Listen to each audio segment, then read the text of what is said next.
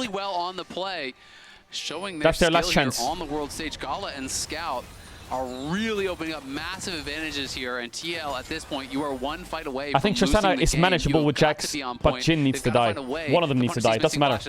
As a result, they're going to try to overload the side lane here. They're going to look for Scout. Remember, he has no cleanse. If they can land the CC, they can get him. Minions, Pop Blossom, he did his homework, but he has to flush away from Umti while the turret okay, they goes got down top tier 2. It's fine. Yep, so at least they got his flash and they got top tier 2. That's really good for TL. You think that's bad, but that's actually not bad. It looks silly, but it's good. Nico has flash. Her ult should be up soon for Drake. And Tristana has no flash now, and they got the tier 2. So it's kind of fine. They're relying on one fight to win it all. Oh my lord. The tempo here. They're going to go. But if they die before they get that fight, they're going to lose. Going to turn into mincemeat. It's Core JJ locked on in. He turns into a Zenith blade because he can only engage. But Gala kills him here. Takes him down. Yeah, they lose before they can get that fight. It's over. Ooh, they got Reldo. And Umti lived. Is he going to live? Oh my god, Appa couldn't block, but Zika might be trolling here. He has Zhonya's. What? He died to what? The Leanderies? Yeah, TL's not going to get that fight. Nico flashes up, but the game's over. I think too many mistakes by TL. They got caught too much. Too many mistakes. And in their first game of Worlds here on the Swiss stage, the LPL third seed as they run into Impact and burn down the rest will take their first win to lead 1-0. Well done by LNG, Scout and Gala standing strong here for the Too many silly mistakes. For LNG. Really they played good. Their fundamentals are good, Team Liquid. I just think they're choking a little bit. Or they're like really nervous. I don't know. In some key moments here. This is a game they're really going to want back. You don't get a lot of chances at the world stage to take down teams like LNG. They had one here today, but they couldn't quite execute on it. All right, chat. LNG just better. The next game is Humble Life PSG, which I think will be a stomp. When TL was weak, but after that, well, a lot of questions about LNG, it's G2 and Fly. In their opening day here, G2's against Pain and FlyQuest against Gam. To break down that gap. We need them both to win. Indeed, we otherwise will. we're all cooked. Probably two very frustrated LCS analysts flanking me, because congratulations to LNG for winning that game, but it did really feel like Team Liquid, you know, at many points in this game, had the possibility to blow up their gold lead, I think. I'm depressed, Shocks. Yeah, me too, bro. You know, give me some of that popcorn, please. I don't want any popcorn. I don't have an appetite right now. I mean, it was close. Yeah. Sorry. You definitely want to come away with the win here, but Shocks is just throwing shots around. Lose to 3 unique teams to be eliminated, beat 3 unique teams to move on to the next round. Yeah. So as long as they don't over tilt off this, I think there were some positive signs. What were they? So positive signs would be, I think they played the early game pretty well.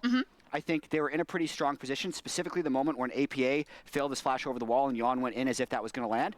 They make that fight work. They're on sole point, and maybe they win the game. And things went bad after that, but that's the moment I'd like them to focus on. I gotta say, I was really nervous for LNG in the beginning. That looked like Spring Split. LNG coming into this, I see Scout kind of having an What am I going to say to Dom? He's just going to say Fnatic and Mad lost too. I've got no ammunition, chat. Nico also with the My gun's empty. Fail flashes afterwards and dies. I thought LNG were just going to do the classic where they tilt off the face of the earth and they never come back into it. He had to get it out of his system. Yeah, he did. He did. And I apologize for those watching. I'm full cope right now. So? Like, full cope. That's allowed. They definitely tilted in that game. I'd say LNG definitely didn't. I think Scout looked fine, even if Trist. We didn't think we'd see that much Trist after we saw him playing and then it failed. But it looks like these picks that we thought were out of the meta and nerfed are Rumble, still in the Trist, meta. LPL, LCK teams love them. Yeah, and on top of that, there were a few moments, even just one moment on top side where we need to wait till G2 wins and Fly loses to Gam. Then we can fucking grill Dom into the ground. That's what I'm going to do. So there were a lot of like tit-for-tat moments where anything could have meant for a larger advantage for Team Liquid. Yeah, but Scout comes out on top, and he's in the Verizon post-game interview. What are you drinking? And we're I'm back drinking my own to piss. this side of the stage for LNG's first victory here at the World Swiss stage, and I have Scout with me. Thank you so much for joining me. I'm kidding, it's barley tea. Congrats on Barley making tea. it to Worlds. I know the road was not easy for you. You actually found out recently that you were going to be able to make it. How much of an impact did it have on you personally, but also for the rest of the prep with the rest of the team? The fact that you came last minute here. Oh, Hammer Life in the background. 首先恭喜你们拿下了本局比赛的胜利。那想问到 Scout 选手，可能在此前呢，关于你本人能否参加世界赛，有一些遇到了一些小问题，想问一下这个方面对你个人或者说对于整个队伍其他会不会有一点影响，以及是你们在克服了这个问题之后，现在又感觉怎么样？就不知道有没有影响到其他队员吧，就可能对于自己的话也还好吧，然后就最终还是来到了世界赛嘛，所以要一副全力吧。 So actually, I have no idea the impact on the other teammates, but for me, it's just fine. But finally, eventually, I came here. Since I'm here for Worlds, I'm going to strive for it and go all out for it. We're just happy that you could make it in the end. That's just what matters. And talking about LNG and your run, last year in Korea, you made it to quarterfinals, but no more. What makes you sure that this year is going to be different, especially given the fact that it's almost the same team, except Weiwei in the jungle? 那在去年的时候，在韩国你们是进到了 quarterfinals， 但是没有能够再往前一步。今年的这一个 LNG， 特别是在打野位置上有微微选手加入了，所以你觉得今年这一支 LNG 会有哪些不一样吗？就可能跟去年比的话，可能还是差不多吧。然后我们的打法就可能也还是差不多的。然后就看我们前期打得怎么样吧。 So I think it's quite similar to the last year's LNG in terms of our play style, but it all comes down or depends on the early game. All right, well, thinking about LNG at Worlds, I know there's always huge expectations when it comes to LPL teams in general. Where would you guys rank yourself at Worlds right now? That's a hard question. 其实到现在，每次来到世界赛上，大家对于 LPL 的队伍都会充满期待。想问一下 Scout 的选手，你觉得 LNG 现在的整个实力水平是怎么样的？可能就还是在 LPL 赛当中就比较强的队吧。He's gonna be humble and say, well, we're the LPL third seed, so. LPL 都比较有希望吧。I feel like LPL has always been prospective coming to the World's Championship. All right, well, we'll see how you guys can do. Thank you so much, Christina, for the translation. Scout, amazing to have you at Worlds once again. Thank you for the interview. And that's all for us here on this side of the stage. Scout's hairstyle's funky. Thank you so much. I can assume it was incredibly stressful. Maybe that's why, as to GV's point, they reverted a little bit to kind of spring LNG and the tendencies. Maybe they're catching up a bit, catching their groove. And despite this being a very, very close game for TL, you gotta hope that if things go the way they want, and I'm not saying they have been good the entire year in LPL, even sometimes in playoffs, you will not have seen what you've wanted, but if Scout is firing on all cylinders, if Zika has a breakout tournament, which he could be on track to show, absolutely, there is a lot of promise, but the competition is stiff. It is, but I don't think LNG is the only team that's kind of shown this. We've already seen it from a lot of the Asian teams. I think as soon as we go into the second round of Swiss, we'll definitely see a much more Alright, Hammer Life PSG, so a bit slow pace. Also just the teams being probably a one-sided game, and then big pace. They're very happy with the way this game played, because the early game did not look good for them. The only reason they kind of came back was because TL went for a massive overstep here in the enemy jungle. I want to see how good Zeka is. And this is also while Scout is bot lane pushing on Tristana, so it was a 5v4 where they were the ones that lost. So not only did they lose the gold, they lost a massive amount of tempo on this play. Yeah, there was a few times in which they had actually looked for a play in the jungle. Even if they ended up losing flash for it, I mean, getting a flash off of the Jhin, they can't really make a repeat play happening afterwards. So to your point, yes, across the map, LNG is getting gold back for themselves. So that's where the gold advantage was coming in there for them. And a question to you in terms of TL, when they do fall behind a little or they don't have kind of like complete control of the game in the LCS this year, do you feel like they made macro mistakes or over-push mistakes like this, or is this out of character? Here's what I think. Surely Hammer Life read the patch notes, right? I'm ready for it. Surely. At MSI, yes, they were worse but less nervous. Here, they are better but nervier. So they've actually improved, but they put so much pressure on themselves that they choked. Like they just, those are not moves you see from them normally, but the fact that they were in the position to throw those moments, actually shows a level of improvement. So it's a matter of getting their head your right. glass half full is so Chat, you know I'm saying how Humble Life should beat PSG pretty easy? If they don't, the lower bracket's cooked. It's cooked. The 0-1 teams are all cooked. It's fucking fried. Great. I believe now. There it is. But yes, there were so many moments that people from the community will stick to. Of course, the fail flash from the Nico, the play that happened in the enemy side jungle, the ultimate that clearly Umpty was frustrated with. But if you look towards the LNG side, there's a lot to be excited about, because that was them with the least amount of practice getting a game like that. And Zika, to your point, his Rumble ultis Chat, I'm just gonna grab and something. Hold up 1 sec. They were. Also, the Jhin was really good, and thanks to the reliable Cisco network, LNG was able to out-team fight Team Liquid at the Dragon to take control, and this is one where Gala, I think, goes pretty crazy. Yeah, I mean, he definitely has a nice clinch just to get out of it immediately, flash away from the Counter-Strike after. Unfortunate ultimate from APA, because TL has done a great job. They got Gala's cleanse, they got his flash, He's and the last thing just couldn't connect, but that's where the rest of LNG is already in position where Gala has got them so much space. They've used so much of their abilities to try and get on the Jhin that when the rest of LNG finally comes around, it's over. Did you just say that just because I thought it was another replay? And I mean, totally, but I was trying to not. He's trying to cover for us. I'm trying to make sure that you accept that what 80 I'm saying. seconds by space. It's crazy. He's doing great in his grave. Sick. Anyways, oof, you know it's a long day. But we have 3 more games. We do. 3 more games. And on the co-op side, 1 game sample. We started 5 hours ago. 5.5 hours ago. Listen, that wasn't even North America's #1 seed. Exactly. Oh FlyQuest my is playing God. later. And we haven't even seen EU's #1 seed. Both NA and EU What if FlyQuest lose again, though? Yes, I guarantee it. LCS's #1 seed has never lost a game. Wait. Number Number 3 seed. Exactly. Number 3 seed. Yeah. But we have as well. It's all good. Yeah, we're going to take a quick break. I think we have 3 more games to come. So that's very exciting. Grab a snack as well. We have some popcorn. I'm going to commiserate a little bit with my LCS colleagues because things aren't.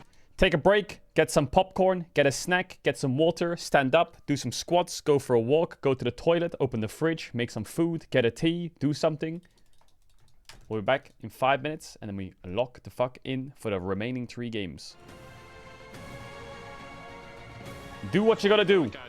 Stack up on crisps. Make sure that you're enjoying the environment. This is actually a beautiful stage. The lights are much better here. Should be really, really comfortable playing, yeah? Yep. Roll's going down now, okay? I'm coming. Please jump, please. Counter cancel. No flash, or jump. Yeah. I think we got it. Roll going now, okay? No flash, no jump. LNG remained valiant, and in their first game of World here on the Swiss stage, That left in Caedrel. That left in Caedrel. burn down the rest, will take their first win to lead them 1-0. What is Lucy doing? He's asleep. Motherfucker was asleep before the game against Fennec.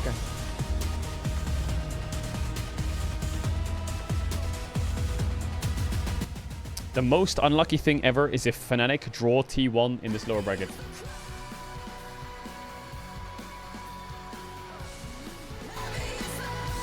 Oh my god. Can you imagine? Oh, play that, spin that shit.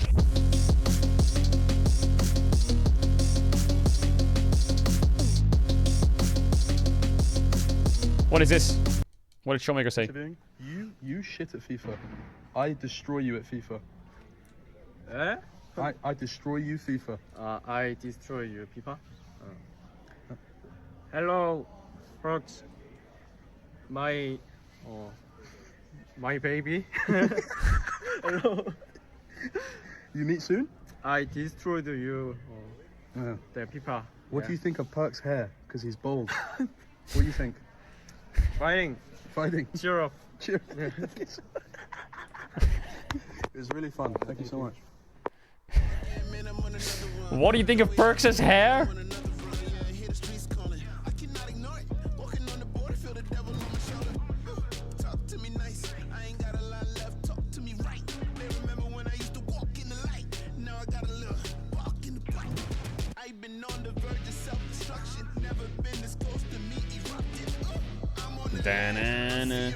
I like the song. G2's the last game? Yeah, G2's last game. The next game should be the most one-sided game of the day, I would imagine. Humble Life PSG. Surely it's a stomp. And then we're at GAM fly time. Bro, if Fly Guys lose the GAM, it's over. It's Jover. Completely Jover.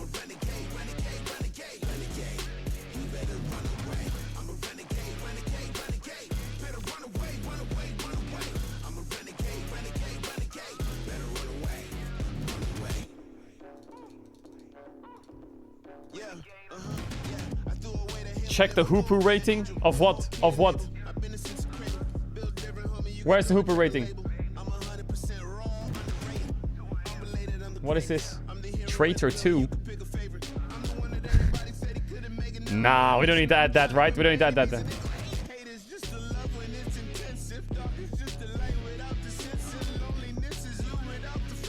You can have it then. What is this? Appa gets a 2.3 for his Nico performance get injury. Okay, I'm done. Why did I even look at that? Why do you link that shit? Why does Hoopu Esports even write that?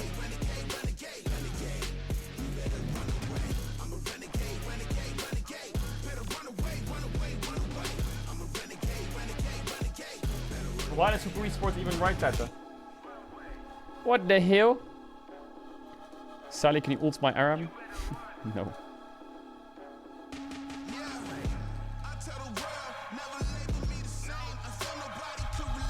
Yeah, Saturday's 2 games because it's best of 3 elimination or promotion. I'm not sure which one.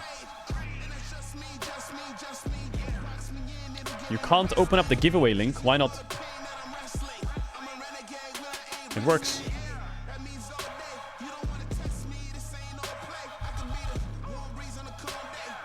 What do you mean you can't open it?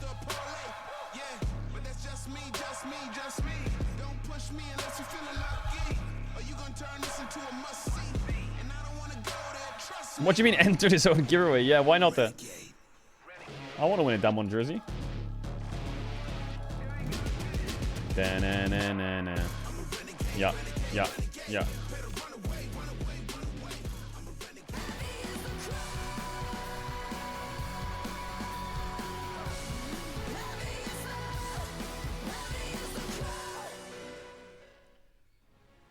Well, guess what? It's time for another matchup here in Swiss Day number 1 as we walk you into Humble Life and PSG. You are so damn tall. It's crazy. I'm stepping on something as well. And you're not even wearing that like high shoes.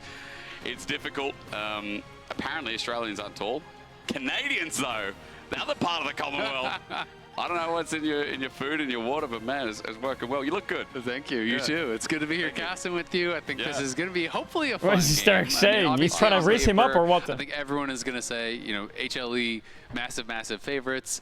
But you never know. PSG, you know, they pulled off some miracles in the past. They warmed up. They warmed up in the playing stage. At first, if we saw them on the day 1, as it to what PSC. they are now, you'd be like, Shouldn't it be PCS? No way is this team going to get through. Yeah. But in recency, PSG did get there. Their drafts against 100 Thieves, you know, gameplay aside, because 100 Thieves obviously didn't play well and PSG just slammed them, but their drafts against 100 Thieves, I really liked. They were just playing like standard, solid stuff. This is a good team. They're a good macro team. You know, they can play some really solid League of Legends here. I do think their draft reads, you know, as you're kind of alluding to, in the first series that they played were really poor. Really and even against Mad in the second series, I thought they were pretty poor as well. Yeah. So, you know, I do think they were kind of like scaling into play-ins, and I think this is a team that will have really benefited from actually getting to play in play-ins before coming up against an incredibly difficult opponent. Obviously, HLE is still, that all being said, is still massively favored. But, you know, PSG, maybe they can throw back to the Flash Wolves days and be some LCK killers, pull off some sort Doran, of upset. Peanut, Zeka, Viper, Delight.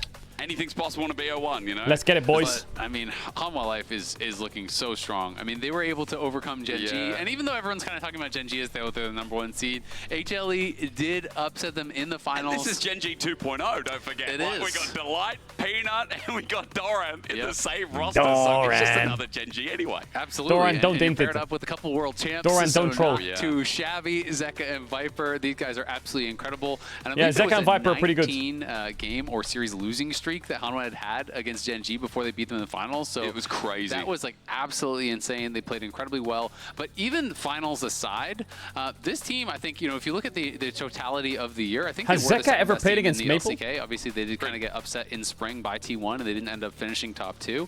But you know, they were really, really solid. I think Peanut is playing incredibly well. Yeah. I do think that Zeka, the meta, could fit him very, very well. Obviously, you know, he has become such a well-rounded player, and I think the way that I've heard a lot of people in the West talking about some of these players, I think is like very outdated. Yep. I think that, you know, people still think of Zeka, if you think back to his Worlds performance where he won Worlds, like, this guy's just like a melee-only player. Well, he was actually nasty on AD carries as well. Yes, he still brought in Yone. Yes, he still brought in, you know, those kind of stuff. How good is Doran to name multiple items after him? Here to really kind of put him over the top.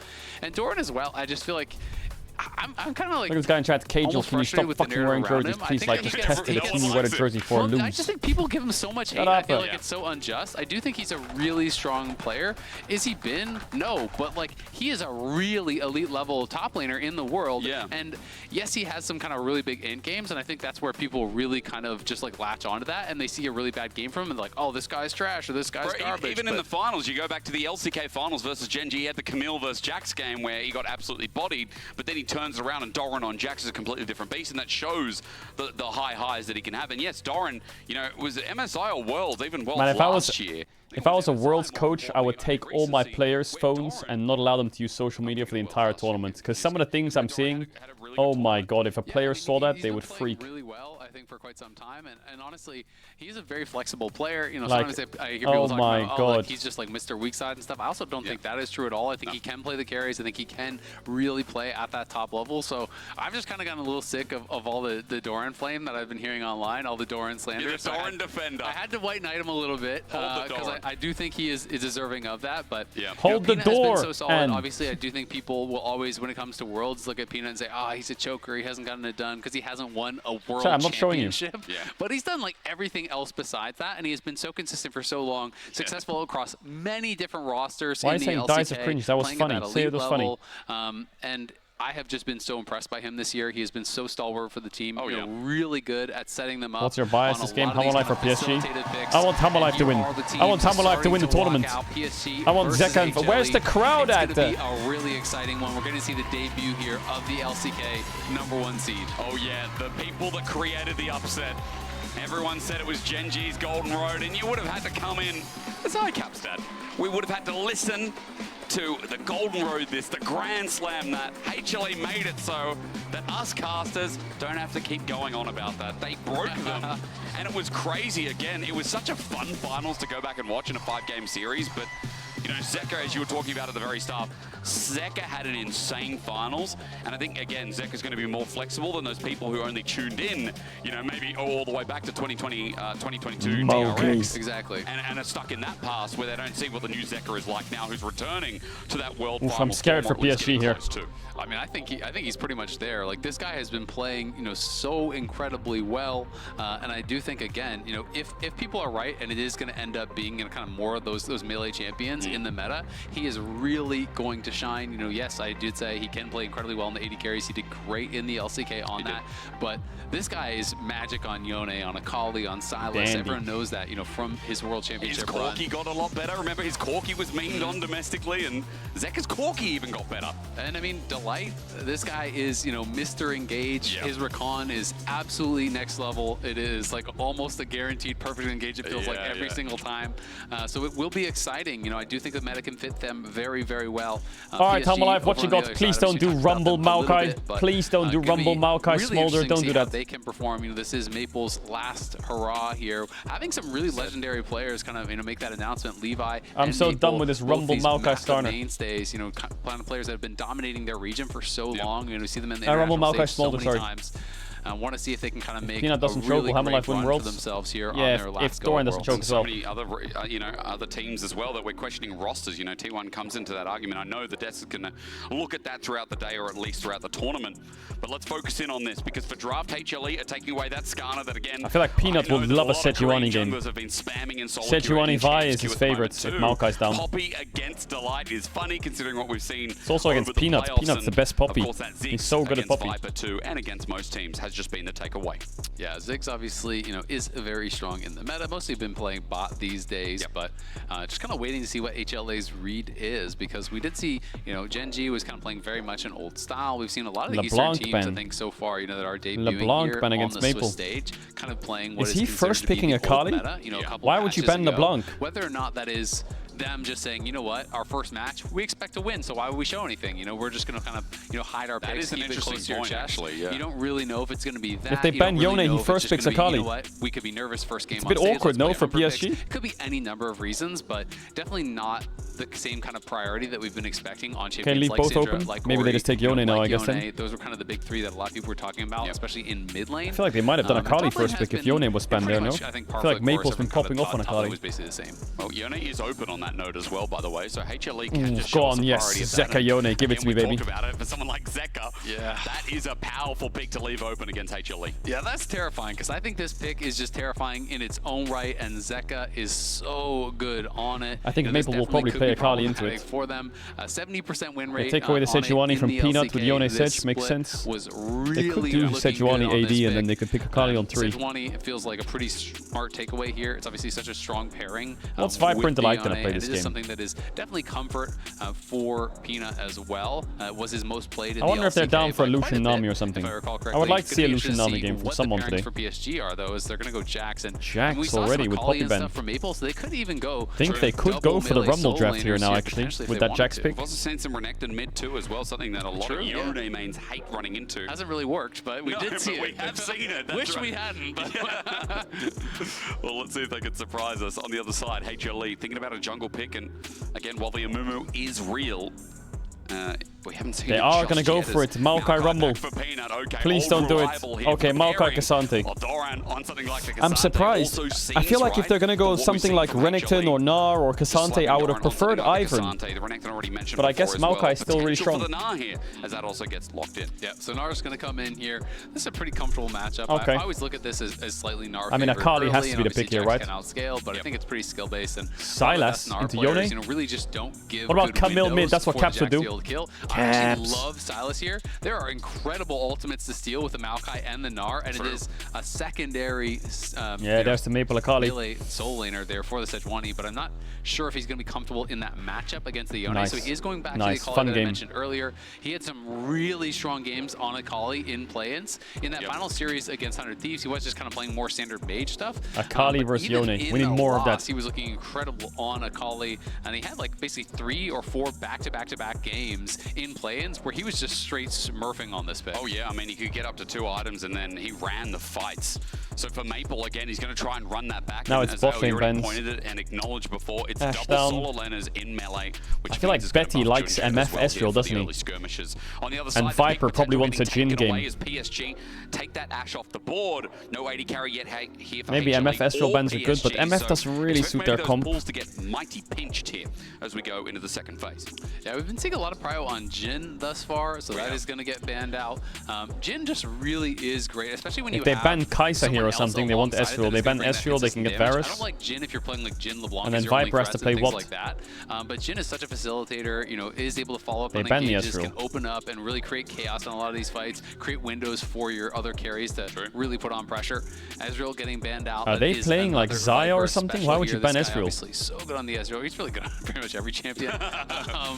He is one of the best AD carries. They can play Jinx into Xayah. Absolutely.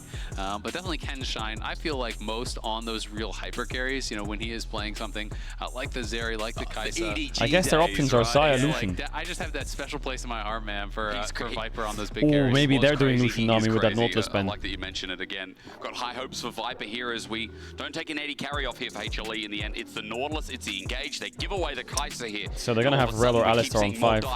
I mean, Hammerlife they have Kalista. Yeah, the Nautilus ban here is interesting. It does kind of lead me to believe that if you want to play a high mobility carry and they here have for Viper. Xayah, Rakan, Lucian Nami, like they have so many options. Down here.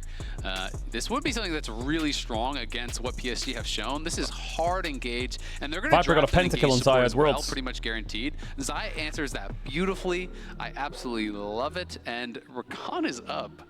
And Delight is incredibly good at it. So Delight is a really good Rakan. It's just going to be the pairing. I feel like it definitely could be. And they say whatever, take Rel will just We'll just put Delight on comfort. We'll put Delight on. Do you deny the rel? Just take the rock on. I mean, he is so well known for it. I just feel like it is just screaming out. I mean, Hammerlife's comp is insane if you think about it. I don't like Maokai much, but I mean, it's useful, so.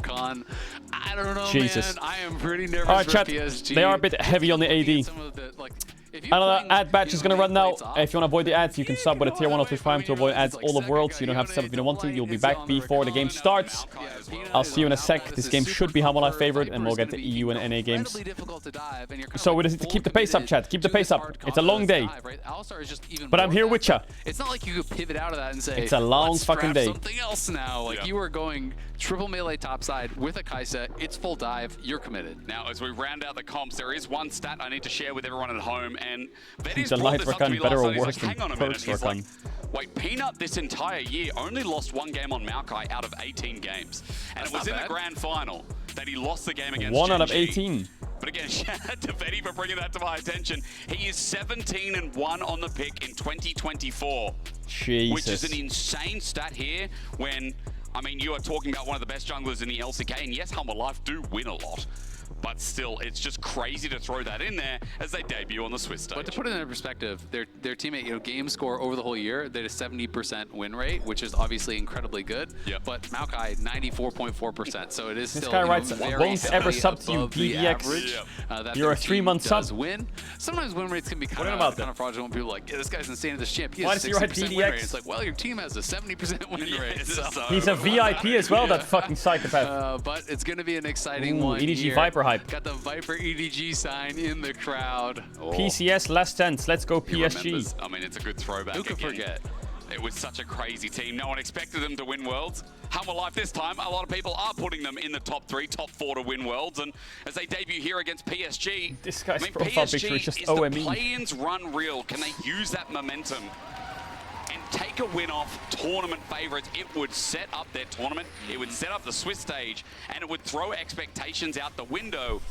As again today, we've had some pretty close matchups with LCK versus other members of the East, and here against PSG, we get to find out if that's going to be the case again. Yeah, we have had some really close matchups. I mean, you know, Fnatic, they had opportunities in their game. Weibo got way closer against the Gen West G didn't do too bad today. Fnatic Diamond Series was close, TL was close, Mad lasted 10 minutes. Yeah, it was pretty dog shit, actually. Yep. Alright, let's see if we get a win later. Really close, really competitive games. Honestly, we've gotten way more good games than I was kind of expecting. Coming into this first day, I thought there was going to be a lot more lopsided matches, and we'll see if that does continue here for the last couple that we have scheduled. Humble Life is lane swapping. Number 3 in the world versus number 18. Fly versus Gab. Maple is playing, he's AWPing or what? He's fucking locked in there. Audience, so he's definitely getting ready for that. And Azael, let's hope you're not another curse. For now, though, I take it away. I'm not going to throw that into your face. Don't you put that out there. No, I'm sorry. I felt guilty as soon as I said it. So Humble Life's not swapping. Loses, I get like 50 tweets. Like, get off the cat. Have we seen standard lanes in any game today? I feel sorry for They're in good fun, to be fair, but there's an edge of truth to it. Yeah. Like, I think every game's been a lane swap. Losses. Maybe we shouldn't have. What I the was fuck? going to say that this looks like the most standard start, but of course Betty and Woody are going to go against that, and they're going to swap You know sides. what the sad part is? You're right. It is the most standard start at Worlds. So like every single game, it feels like it's just a lane swap today. Which, I mean, lane swaps can be interesting. You know, they can be strategically cool, especially if there is some sort of adaptation that's going on. True. But when you come to Worlds, you want to see the best players in the world laning against each other. Yeah. You know, you just want to see the 1v1s. You want to see the 2v2s. You want to see those outplays. And this is lane G2's swaps, fault. You're right. Do deny us a bit of that. There's been 4 Infernal Souls today? Are you fucking lying? You can get too much from this, obviously. In 5 games, we've seen 4 Infernal Souls? Awful level 1, so a lot of players here, you know, just electing to lane swap when they do have Alistar, even if it's just a quick Infernal Soul pickers, I hate you. And that's exactly what they're doing. This is kind of a similar situation that we saw Core and Impact in last game, where obviously Woody's going to be going down bot lane to try to Does cover Humble Life know what they're doing on this lane swap? Of course, we know that HLE isn't looking to dive. They're just going to farm Doran's play. going They're just top. chilling and continuing to move around the map here as Doran's going to TP back towards top, catch that wave, and Peanut is just power farming here on the Maokai. So HLE is already up, you know, good 400 gold, and they're just saying, you know what, if you're going to give us that advantage, we're just going to take that gold lead and we're going to just run with it. I mean, again, the difference is that, like, this time as well, there's no setup for the dive, right? The support still moves to the same position, but junglers are pathing towards top, and Doran was able to get some respect the experience LCK through mid, first but seed. now receives the I'll wave. respect him if it's a Cloud Soul game. Only looked like a couple of waves there, not that big build or stack up that we saw even in the last game as Azale, where it was about denying as much experience and gold as possible. Yeah, absolutely. But I mean, honestly, you know, Betty elects not to do that massive stack wave because Woody is basing, right? So they're pushing to get level 2 fast as Woody's going to look mid and Woody. does force a flash. Woody. So as soon as they want Nice to try to flash go force. for that fast level 2, that means you can't really slow stack it, right? You have to just, you're kind of opting into a different strategy where you have to fast push a little bit more, get the fast They level are 2 still Woody just so he can bullying get Jax back down underneath to his bot tower. He can't to cover really a farm, potential whereas dive. Gnar is Obviously, kind that of didn't end fine. up happening, He's just but he is farming able with to find Qs. Okay, well, something Doran there jumped in. as, Doran hops in. Minion blocks away as Doran wasn't able to get his drill thrown out, but you notice bot side, some heavy trades coming through. Are they going to try and dive? It's really hard to dive this Jax. They can just keep chunking him, I guess, but they don't have Ignite. Well, this is the thing, right? You know, they're just farming plates. They're saying, great, like, you're going for this. Peanut's just going to cover Doran. There's no way you're ever diving this. I mean, Humble Life's just winning this really hard, aren't they? Jax can barely farm. You know, it's great cover here from HLE, and they're saying, And Zaya's sure, taking do the lane plates. swap. Who cares? We're going to have Viper way ahead in gold. We're going to get, you know, a gold lead as well on Doran. We're just in a much better spot in this situation. Oh my god, Maple. Didn't want that. He took a turret shot as well. He does level up, so some health gained back on in, but still that could have been more disastrous here as Zeka takes him with him. I mean, this is just looking so miserable for Aja, because every time, generally when you play Jax in these kind of 1vx situations, the way that you get any farm is every time Counter-Strike's up, you walk forward, you use the Counter-Strike, and you actually just use that to protect yourself from the AD carry and then pick up a minion or two. And now what we're seeing Delight is doing, which this is honestly just kind of a masterclass. Are they basing and swapping here? Is every time Aja walks up with Counter-Strike, he's actually, you know, just knocking him up and jumping back. Like, he's denying his ability to actually get to those minions to get any farm. He's constantly CCing him, harassing him. Humble Life already 1700 gold even up. if you land a Counter-Strike on him, Viper's putting the feathers through you, so that you have to watch out for the pullback. So Aja's just basically they're every not time he steps swapping. forward, Viper's he's being going forced to back immediately bot. leap strike backwards to a minion. Thought they would swap and that's for why grubs. he wasn't able to really get any farm until just now when they based, and he can finally push out that wave. But look at what Doran's done, right? You know, Doran is a little bit behind in XP, but he has an additional 14 minions, and it's over 2 full waves, and has not really been pressured in that same way. So Viper and Delight just doing a great job with it. Are they going to do draw show after the games? I think so, right? Is that how they normally did it? I forgot, chat. Did they do the draw show after the game? Would you be vulnerable on these waves? Yes, I would. Okay, someone is there to cover. First it was Peanut. Okay, yeah, we get the draw show after the game. Doran needs to push it out. That's why there's someone here again. And this is just simple stuff, but it makes such a big difference. You know, if there isn't someone there to cover you on this push, you could easily int it in this situation, but because HLE have them covered entirely, it just looks like there's nothing happening. Such clean assignments and such clean map play here from HLE, and as Delight moves up top to also cover Doran as Chunja was spotted in the area. He just moves away after the waves pushed up. Doran can walk back if he needs, but cancels his back for the meantime. Grubs are also up and available. And I also noticed that Doran is about to hit level 6. A couple more minions, and he will be able to impact this as PSG start them off at the very least. Yeah, going to be able to start up these grubs here. And PSG getting these grubs is pretty big. Right away. Maple does move first, but it's still considering the swap was initiated. Zeka did just they're buy, getting the grubs, which was exactly what they needed from the swap. In for one, but it doesn't look like they're going to go for it.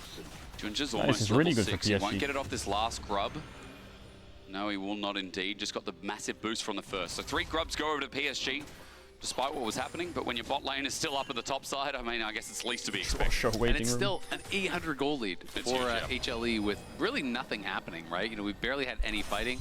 Aja gets a nice little trade there as he finally knows Delight, of course, was up on that top side. He showed he was kind of harassing Junja over on those grubs, and Aja is going to try to just sit back, making sure he is not exposing himself to any sort of a gank from Peanut, because they know that control ward is there over by Try, so he doesn't really have any vision in the enemy jungle, and that's why he has to play so safe. Is Humble Life happy with the game right now? He could put some pressure on and farm these minions. He just can't Jax afford to is expose recovering himself and 'cause he farming doesn't safely know now. if he's going to get wrapped around on. They lost I like grubs. the vision talk because the river right now is controlled, at least towards mid lane, as Zeka and Maple, we get a quick snapshot of what's Zeka going has on no there. flash, so he can't really trade like a psychopath. Ward, there's a river ward up in top side as well. Could EQ him on the cannon. So HLE just doing their due diligence as Delight That's what once my again Yoni would have done, chat. makes Not gonna lie. himself known towards I would have mid. hit it though. Peanut now has level 6 as well, sees Junja in the jungle, just does a bramble smash to get on out while he also covers for Viper again. I mean, just covering these lanes seems like the early game talk here. As once again in a lane swap, it feels like every game we talk about who's covering I think who not bad and for how important PSG it is this at lane the top. swap. Absolutely, and I mean, especially if you have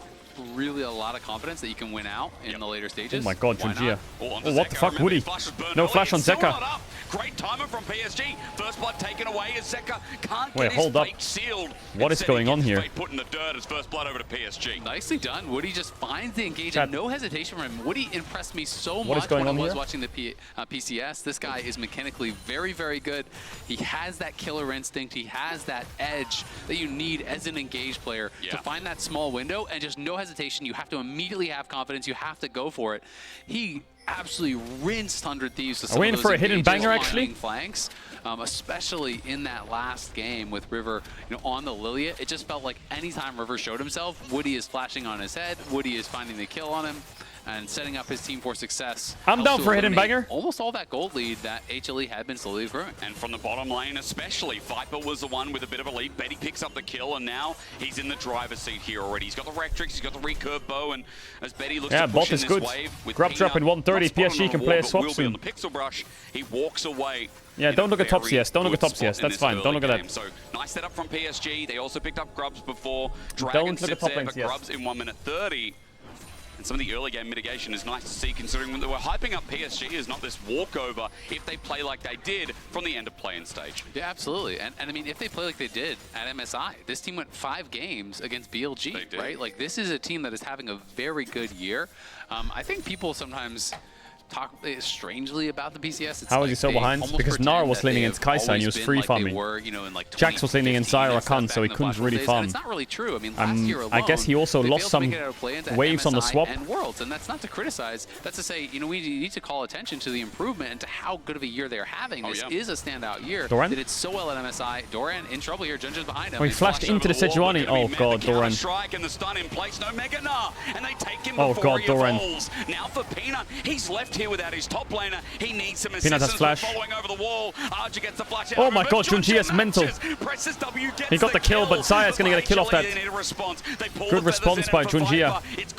By Delight, but that's a 2v2 win. Remember, PSG took the fight there and won it out. And we are It's not really worth to get gold on Sejuani for gold on Zaya. Especially now that Viper has red buff as well. Junja just gets behind. They should have just let the Maokai flash out, but they didn't know where Saya was. I guess they lost track of her. Look at the Jax gold now, top difference in gold. He's pretty much even. PSG, they play an abnormal They have no amount Rakanol towards for Aja, this so these guys really are grub an spawn. If they want to go 6 experienced grubs here, duo as a PSG, top maybe and Hamalife has to pairing there. go for Drake, or they could try a match. To play towards top lane. The Kaisa damage there was crazy on the Kraken Slayer spike. Than the average team, at least in the PCS. Yeah, I mean, Junja He's going AD Kaisa because he has a lot of AP damage on his team. But we also saw that when you play through Ardra in the PCS, he can be a reliable carry now. His development this year is insane. When Doran I remember casting TP the bot to guy push, so they're definitely back in giving the up these day, grubs. I said it in Plains, he got outclassed by people like Rest in the league. People like, the rest of the PCS players. I was going to say YSKM, probably not the right player, if those fans remember. Now for PSG, they're starting to take this grubs in the top side. On a ward is Junja. Hamalife aren't really getting anything from these This might plays. just be a 6 grub game. 6 grubs to PSG, no Drakes taken. Got beaten out before. Yeah, it's looking really Hamalife good. is also really heavy AD. Top side, they get the kills. They now have 6 grubs here, and the gold, 200 gold for HLE. Now 300, but I mean it's just between that 200-300 mark. Honestly, who cares? The gold lead pretty much is. But these nothing. teams are very explosive. You'll notice that the best teams in the world are the best teams at punishing teams. So when someone makes a mistake and they take a fight to punish it, they start annihilating the whole map and the gold lead just fucking explodes. I mean, it's similar to like the BLG mad game, right? You just lose control of the whole map. Losing even more farm. He desperately wants that cannon. This could be his life.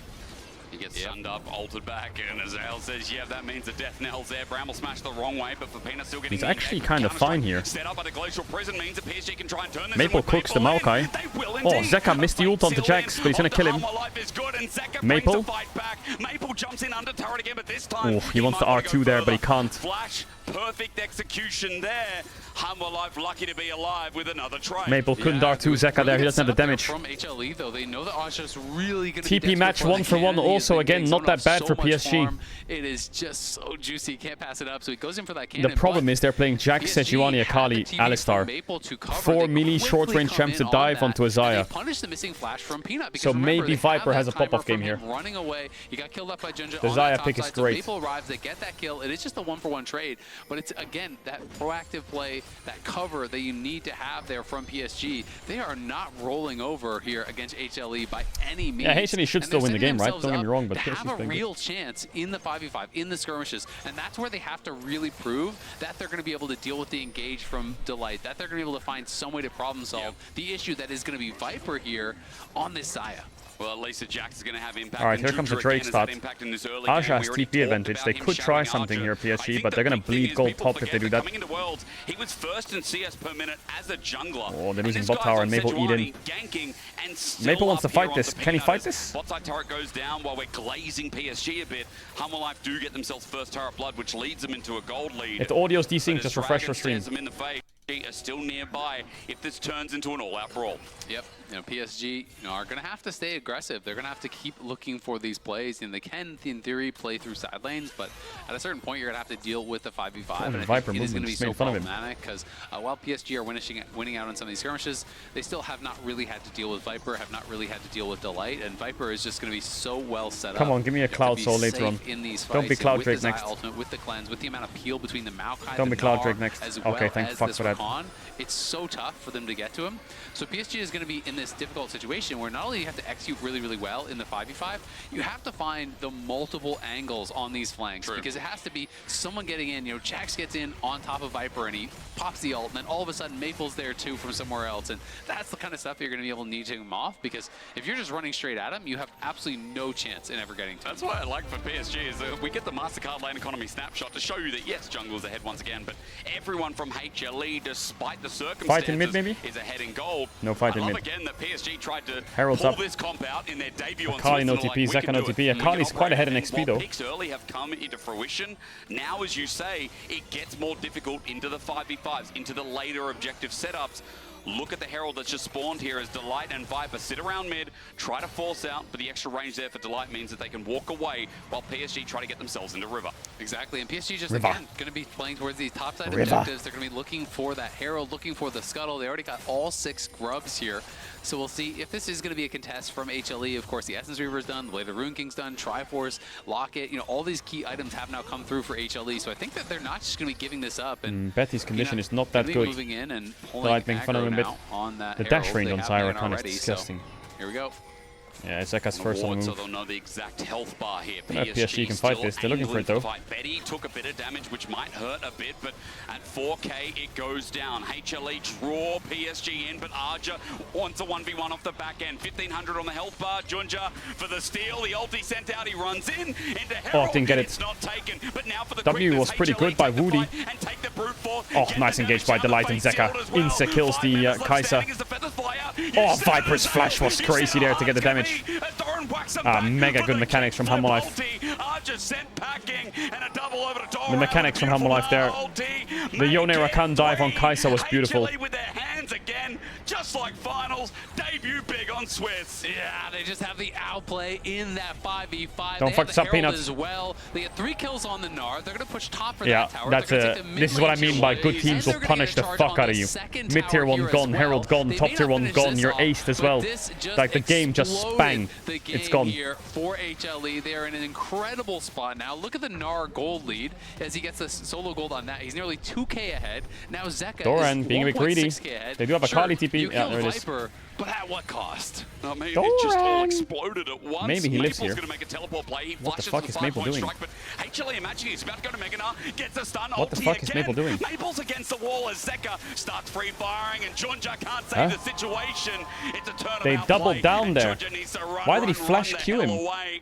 Just when you think PSG were finding angles in this game, after that fight, after that pick, it's a 4.5k gold lead. Yeah, I mean, at the end of the day, they played really well through the early stages, but it's always going to be that question. Can you out-team fight a team like HLE? They had given themselves an opportunity to do so, but they are so good in these skirmishes, so adept at playing out the fights. And again, you have to commit so much to killing Viper off that it means Zeka's going crazy, Doran's going crazy. The rest of the team was not even threatened at all. You had to send TP everything back to and the kitchen fountain. sink to kill off this Xayah, and it ends up costing you the fight. fight, ends up costing you multiple towers.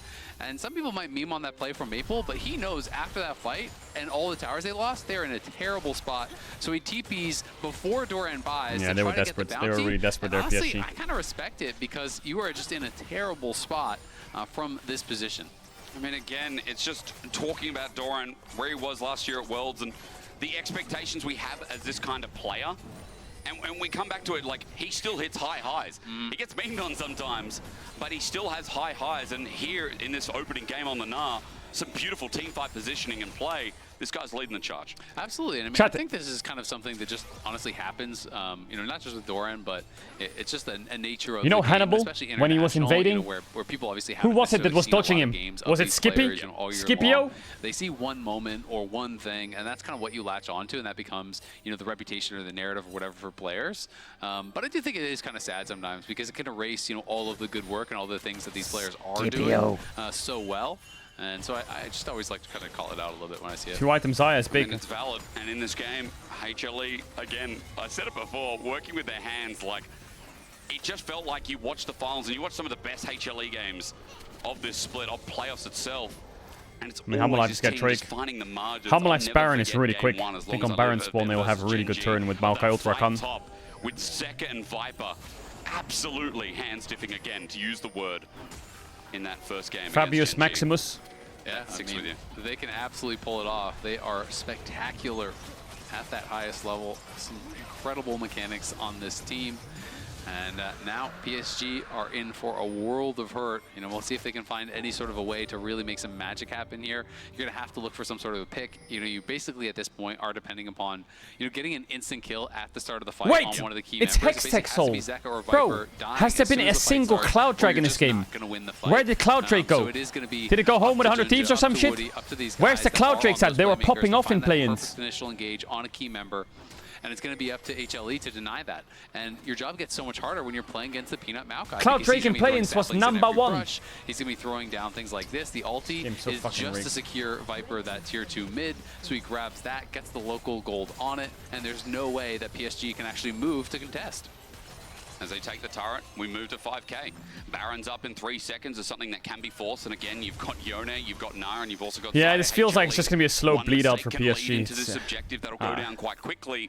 They both have similar comps, but Hamalife's just too far ahead, and they have like a champ like Zaya that negates all the dive. He should be there relatively soon. He's also got a 60 CS lead over Arjo. Now, I know there were lane swaps. I know that Doran got to play out his solo lane for a little bit longer without much stress, but it's still just kind of showing you how this guy knows how to push. How do you have 6 drops and no towers? Individually have shown us that in this game. Yeah, I mean, they do have and also 4 just, mini champs. Some of it's from lane swap, but credit Melee. to HLE on how they actually handled that. Every time there was any sort of window of opportunity for PSG to punish Gnar, there's someone there covering him. Peanuts there covering him. Delight's there covering him. You know, but next game's FlyQuest. They just did that so incredibly well. And on the other side, Delight and Viper pressured Aj on every single wave. He just couldn't farm. So you know, you're expanding this advantage more and more and more. Where is the pace at? Good question. Where is it at? Hamalife is murdering them. Because guess what? Look at their side lanes. They're both up 4k. Doesn't really stand too much of a chance here against Doran. You know, he's just in such a better spot. So it means that Aj is going to miss even more and more farm. And HLE can just look to extend this lead.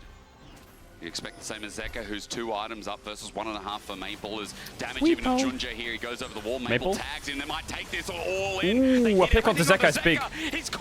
Is it a Baron force for PSG? Wait, hold up. Jax has a really good position. They gotta force Baron, right? Junji has low though. No, Kali ult, they can't force Baron. That gives them a numbers advantage. Yeah, that's actually huge. They got the shutdown, and they got both summoners and ulti off Viper. That is massive there for PSG. They need a bit more than that. Play that they do need. Hamalife could TP in with Yone and force Nash. It wouldn't be a... They are staying I think they could do that actually. Is there a Baron force angle here for Hamalife? Yeah, there is. Yeah, I thought so. They have TP on Yone and the enemy team has no tempo. Sejuani has the base. It's free as fuck.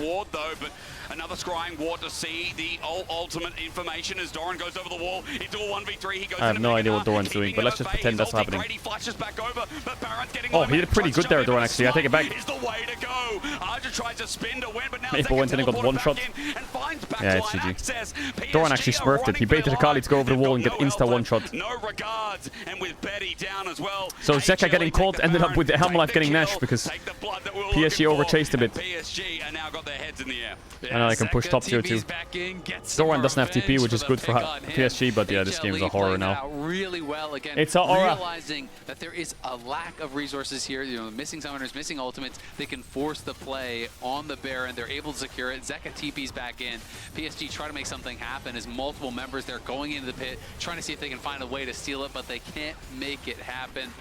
And now PSG just back out on the map. Really, all they can PSG do is just trying to run at them. Look for these fights. They don't have Might be a long chase here from Jack's Woody. He's TP try though. to see if he could find someone on that long The magic is fading. back, but Yeah, I feel like we're getting a pretty strong reality check that one more time. it's going to be L-scale PL tournament, which I think everyone knew, but they were hoping it wouldn't be. And Maple takes the E, but look at that counter engage from Delight. Instantaneously charms him out of the E there. I think he maybe even disjointed the shuriken flip damage as he interrupted him coming over the wall. So he couldn't get that finish.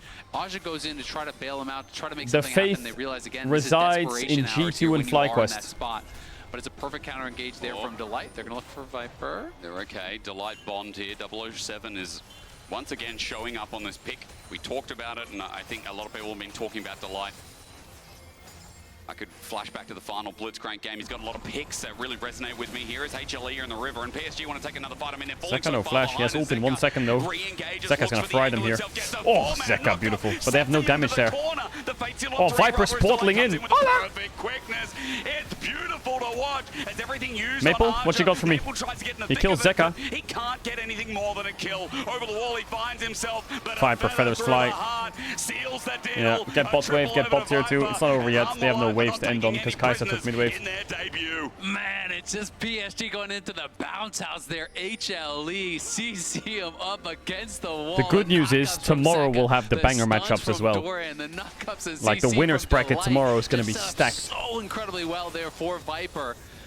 Just a really well executed Super team stacked. fight there as Doran was able to push out Betty. He couldn't really What is the winner's bracket right now? Close your ears, I'm going to spoil some things.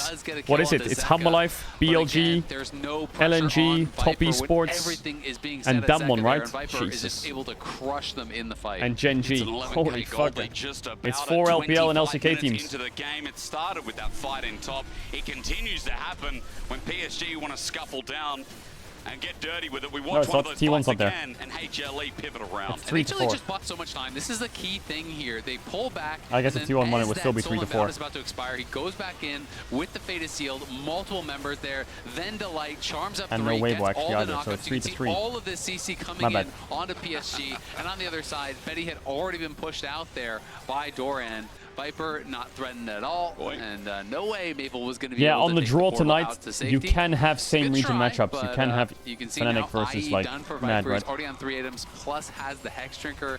This guy is going to be a nightmare. You called it a bounce house before, just going back and watching the replay, like 5-6 people. It's only round 1, you can't have that. It's a lot of fun watching this game, but to the reality of it again, with no objectives up for a while, with HLE just finding themselves on these waves, the pressure continues to mount, and PSG playing the defensive game now while people like Zeka hold himself on the side wave, and PSG is scattered thin here, looking where to defend. Yeah, I mean, it's an over 10,000 gold lead at this point. HLE haven't even lost a single tower at this point in the game. They are pushing through multiple lanes here. You can see Doran down towards the bot side. He's going to get that wave moving, and they're just going to take over vision on this top side jungle, bounce between the lanes, I like continually Viper's take build. away enemy jungle camps, Get 3 core and then just start building some even resistances. further. They're going to really choke out PSG, make them look for plays, Correct make decision, them I think. face check in positions where they're not really set up for the fight. Man, it's always so demoralizing when you're like, well, maybe we can get a pick, and then you look over and there's a Locket, and then you look over and there's a McHale's, and then you look over and there's another Locket, and there's just all of these tools. I mean, they just don't have damage. How are they going to get through them? Sterax, Randuin's, Locket, Rooker, and Immortal Shield, Hex Drinker, Zaya ult, McHale's, Redemption, Heal, Cleanse, and they're playing a Kali Sejuani Jax. It's just, there's too much. Yeah. Oh, there's a 3 There is items too much. opening. Who's level 16. Whoops. Don't like that. Did I say No, Redemption? not at all. I meant McHale's and Locket. And, you know, again, I think there's been a lot of stars of this show in this first game. Special mention to Delight here in this game. As you said, 2 items strong here on this Rakan. Could this be the 20k gold lead game? Yeah, he's the real carry, that's true. Maybe. He is the Maybe. carry. I mean, bro, he's been clean. We've been looking for a 20k is gold this on lead for Rakan? months, for It's years. just a sure thing, isn't it? And you're 11 out of 13. You were from the future. You called out the mod when it was extra, but you knew he was about to buy that mod. There you go. I thought he's that far ahead. A mistake turned into a correct answer. Yeah, so 4 items to 3. Yep, sells it. Everyone with a massive All right, gold Baron lead. and 30. Come on, Hammer Life, start it up. You can see Hammer Life are just around topside now. Their vision shifts. Dorian with TP available gets that bot wave into receivership for Arja to look at, while Peanut just says, hello, Junja. Peanut. Did you think this was your jungle with the teleport now flying through? They're and a ulti flank ping. at that. PSG want to fight and Viper fight their cleanse is way good. out of the mud, but the That quickness Jax is there one shot. waiting for Arja. That Akali is A also one beautiful shot. Blade caller as well. The feathers fly out a second time. Oh, Blades Alistar beat combo down is his way. nice, but Gets a great multi-man, but his team is dead. And this cow is about to go into the grinder as well. I think that beef will sell for $5.99 a kilo as Junja runs for his life with Zeka. What is Hysteric saying? Doran as well. Ha-ha! Hops over the wall, takes him down, and HLE now dealing with the top lane of Fed to the What ground. is he saying? Israel is like, wait, now he's going Mega Nut. It gets more dangerous, but HLE are ignoring that because they're going to end the game. Yeah, they're going to end the game. HLE All right, GG. I think everyone expected Hammer Life to stomp them. 13,000 gold lead, 28 minutes in. They're looking for the Nexus. I mean, Hammer Life are favorites to win. It was scrappy. It was Okay, fun now from it's time. PSG. Now it's time for the bangers. FlyQuest Gam and G2 Pain. Surely EU and NA will get their first wins in the next 2 games. Right? Come on, guys. No one fucked up. You need to not fuck up. You need to not fuck it up. If G2 and FlyQuest fuck this up, I'm fucking ult F4ing my life. Really played out the early minutes well. In game. And in those skirmishes, they absolutely You gotta smurfed. lock the fuck in. So, Raz, tell me what went wrong. Go on, Raz. It's not my job. He does not. No, I can only tell you what went right. Yeah, exactly. Chat, I got Also, toilet, don't like fill up the being told what to water, do. Exactly. and then we got 2 games of full focus. Just not gonna do your job? No Fine. trolling allowed. Believe me, we went over this in the LCS. You cannot get him to do anything. All right, fine. Okay, let me start with HLE, first seed out of the LCK. A lot of pressure, bit of a dicey start, chat, but in the end, small feat. #1 seed from the LCK. This is what it looks like. At the very start of the game, I was really hoping to be able to drop some fire memes if PSG beat them and say, like, you know, 100 Thieves lost to this, but I didn't get to do it because HLE actually did show up. There's a big storyline this tournament for me about Peanut and whether or not he's going to be able to show up because he's had a lot of chances at the World Championship. Yeah. It's never gone his way, but he has another powerhouse team now who had, honestly, one of the best game ones we've seen of any team at Worlds today. That's a good point. And talk about like having a lot of chances and not capitalizing on it. Some of people only get 1 chance and they immediately capitalize on it. Zeka, he's also our, I don't know if I can say that, our Oppo player of the game. Yes. But this is the best min-maxer I've ever seen in my life. He is just one of the most clutch players That's crazy. in League of Legends. Like, he shows up when it matters. The ramp up he had going into summer and just his playoffs performance in general was incredible. You thought that when he won the World Championship, that was the best of Zeka you were going to get. It was for 2 years. And it certainly was. You're right about that. But hey, World Championship is back. So is Zeka, and he's looking phenomenal. Something that I loved about how Hanwha Life play around Zeka is they know how to get gold on top of him. This game, he was the one that was finding the plays. The chase down that was happening bot lane, he gets a kill there. We already saw the Rip Turtle play, he got a kill there. A lot of the times he is operating these fights so well, and he's finding the opportunity. That was really sick. Man, I find Zeka and Peanut being teammates to be amazing. Yeah? Because Zeka, he played great in his latest LCK final, but he's the guy who like shows up at Worlds, super average in the LCK. Peanut, like one of the LCK jungle goats at Worlds, super mid. Yeah. So now you combine these two together and they're gonna make the perfect pair. Yeah, they're gonna balance each other out. It's a great feat, and Zeka is standing by in our Verizon post-game interview.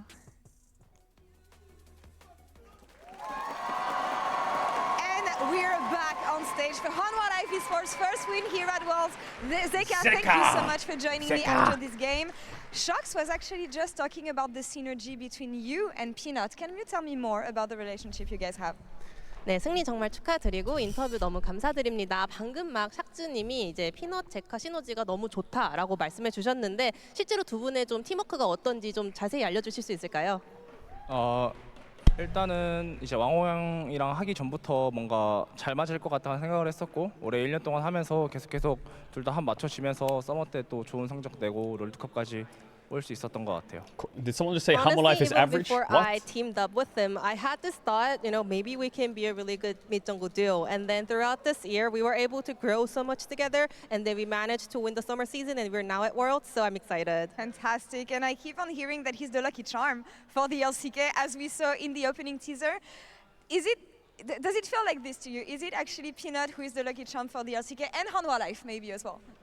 그리고 또 이제 오늘 티저 영상에서 확인할 수 있었듯이 피넛 선수가 좀 LCK 월즈 우승의 행운의 약간 부적이다라는 그런 또 징크스 같은 게 있잖아요. 이에 대해서 어떻게 생각하시는지 궁금하네요. 일단 왕호 형이 이제 롤드컵 출전했을 때마다 LCK 팀이 우승한다고 했는데 이번에도 왕호 형이 출전하기도 했고 저희도 이제 LCK 팀으로 출전해서 꼭 왕호 형이 웃게 만들도록 해보겠습니다. 네. Every time when we had Peanut making it to Worlds, we had an LCK team winning Worlds, and as an LCK team, I hope I can make Peanut smile. Chat said that Zeka is average in the regular season, insane at Worlds, and Peanut's insane in the regular season and average at Worlds, so they're a good pairing. Bro, Zeka's regular season was insane though. This time it's a completely different story. You're the LCK winner. There's a lot of expectations for Hanwha Life Esports. How much does it change your perception of Worlds and how you're gonna attack this championship? 사실 22년도 월즈를 돌아보면 그 당시엔 약간 언더독으로서 이제 참가했다가 우승이라는 대기록을 쓰셨는데 이번에는 LCK 1번 시드 챔피언으로서 월즈에 오게 됐습니다. 이런 점이 좀 중압감을 더해주는지 그리고 월즈에 대한 인식 자체를 조금 다르게 만드나요? I think I'm not going to get baited by chat. 아무래도 이제 2년 전에 4시드로 왔을 때랑은 좀 다른 느낌이긴 하고 뭐 중압감도 있고 부담감도 있지만 이제 1시드로서 당연히 가져야 될 책임감이라 생각해서 그냥 잘할 생각밖에 안 하는 것 같습니다. 네. Well, obviously, compared to 2022, I'm feeling a lot more pressure and maybe more stress because we are representing LCK as the first seed, but I think it's a responsibility that every first seed team has to take. All right, we'll see how you deal with pressure this time around. Fantastic job. And Zeka loves pressure. For you at Worlds. 인터뷰 감사합니다. Thank you He's so great much under pressure. for the translation. And that's all for us here on this side of the stage. We'll be back for the 7th game. Diamonds are made under pressure, and so is Zeka. FlyQuest making their debut against Gami Sports. Stay tuned. FlyQuest versus Cam, Jesus.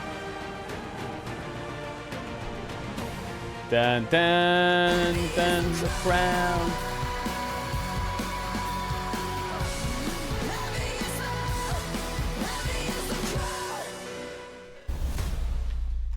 All right, chat. We got some big pace coming up now. Some big fucking pace.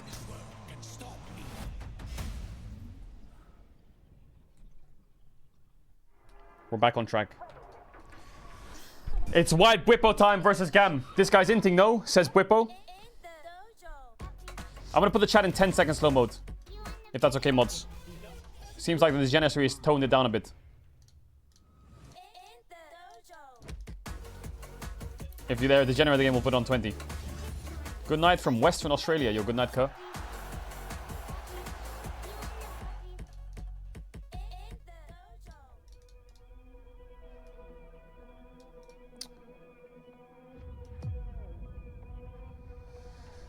Whippo, it'll be kind of awkward for Whippo to lose this game.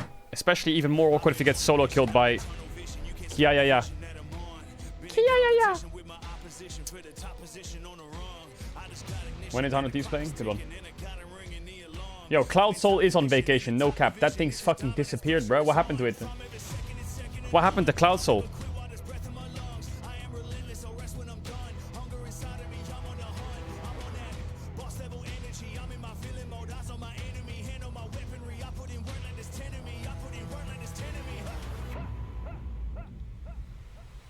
Have you seen this? What is this? The FlyQuest Worlds hype video? Yeah, I saw it. Chat, my pick'ems are doing pretty shit, I'm not gonna lie. Actually, they're doing okay. They're not doing that bad. But look at this, man. Look at this. Look at the pick'ems, chat. Infernal Soul, Infernal Drakes just took over. How is Cloud Soul in play-ins #1 after 1 day of Swiss? It's the second to last. We still got most banned Skarner. Fuck, man. Rel is most picked. Casante's falling off. Come on, guys. Lock in. Come on, guys. Come on, guys. We gotta start locking in. This is falling off. This is falling off. My Jarvan's disappeared. This is falling off. My pick'ems are getting ruined. My pick'ems are getting ruined. Who did I put for most unique champs on the team? I forgot, chat. I put 3 pentakills? Oh my god, I'm completely ill. BLG. Fuck, I shouldn't have put BLG. That was stupid.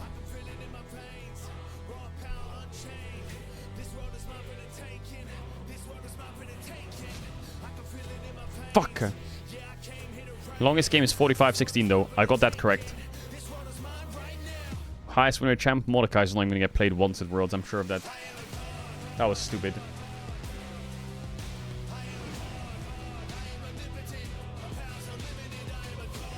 That was really stupid.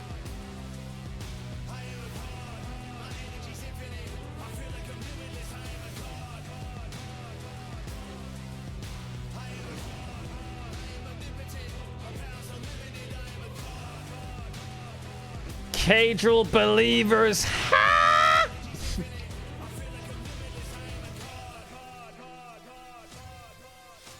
Yeah, thanks for the 2 months resub. Much love.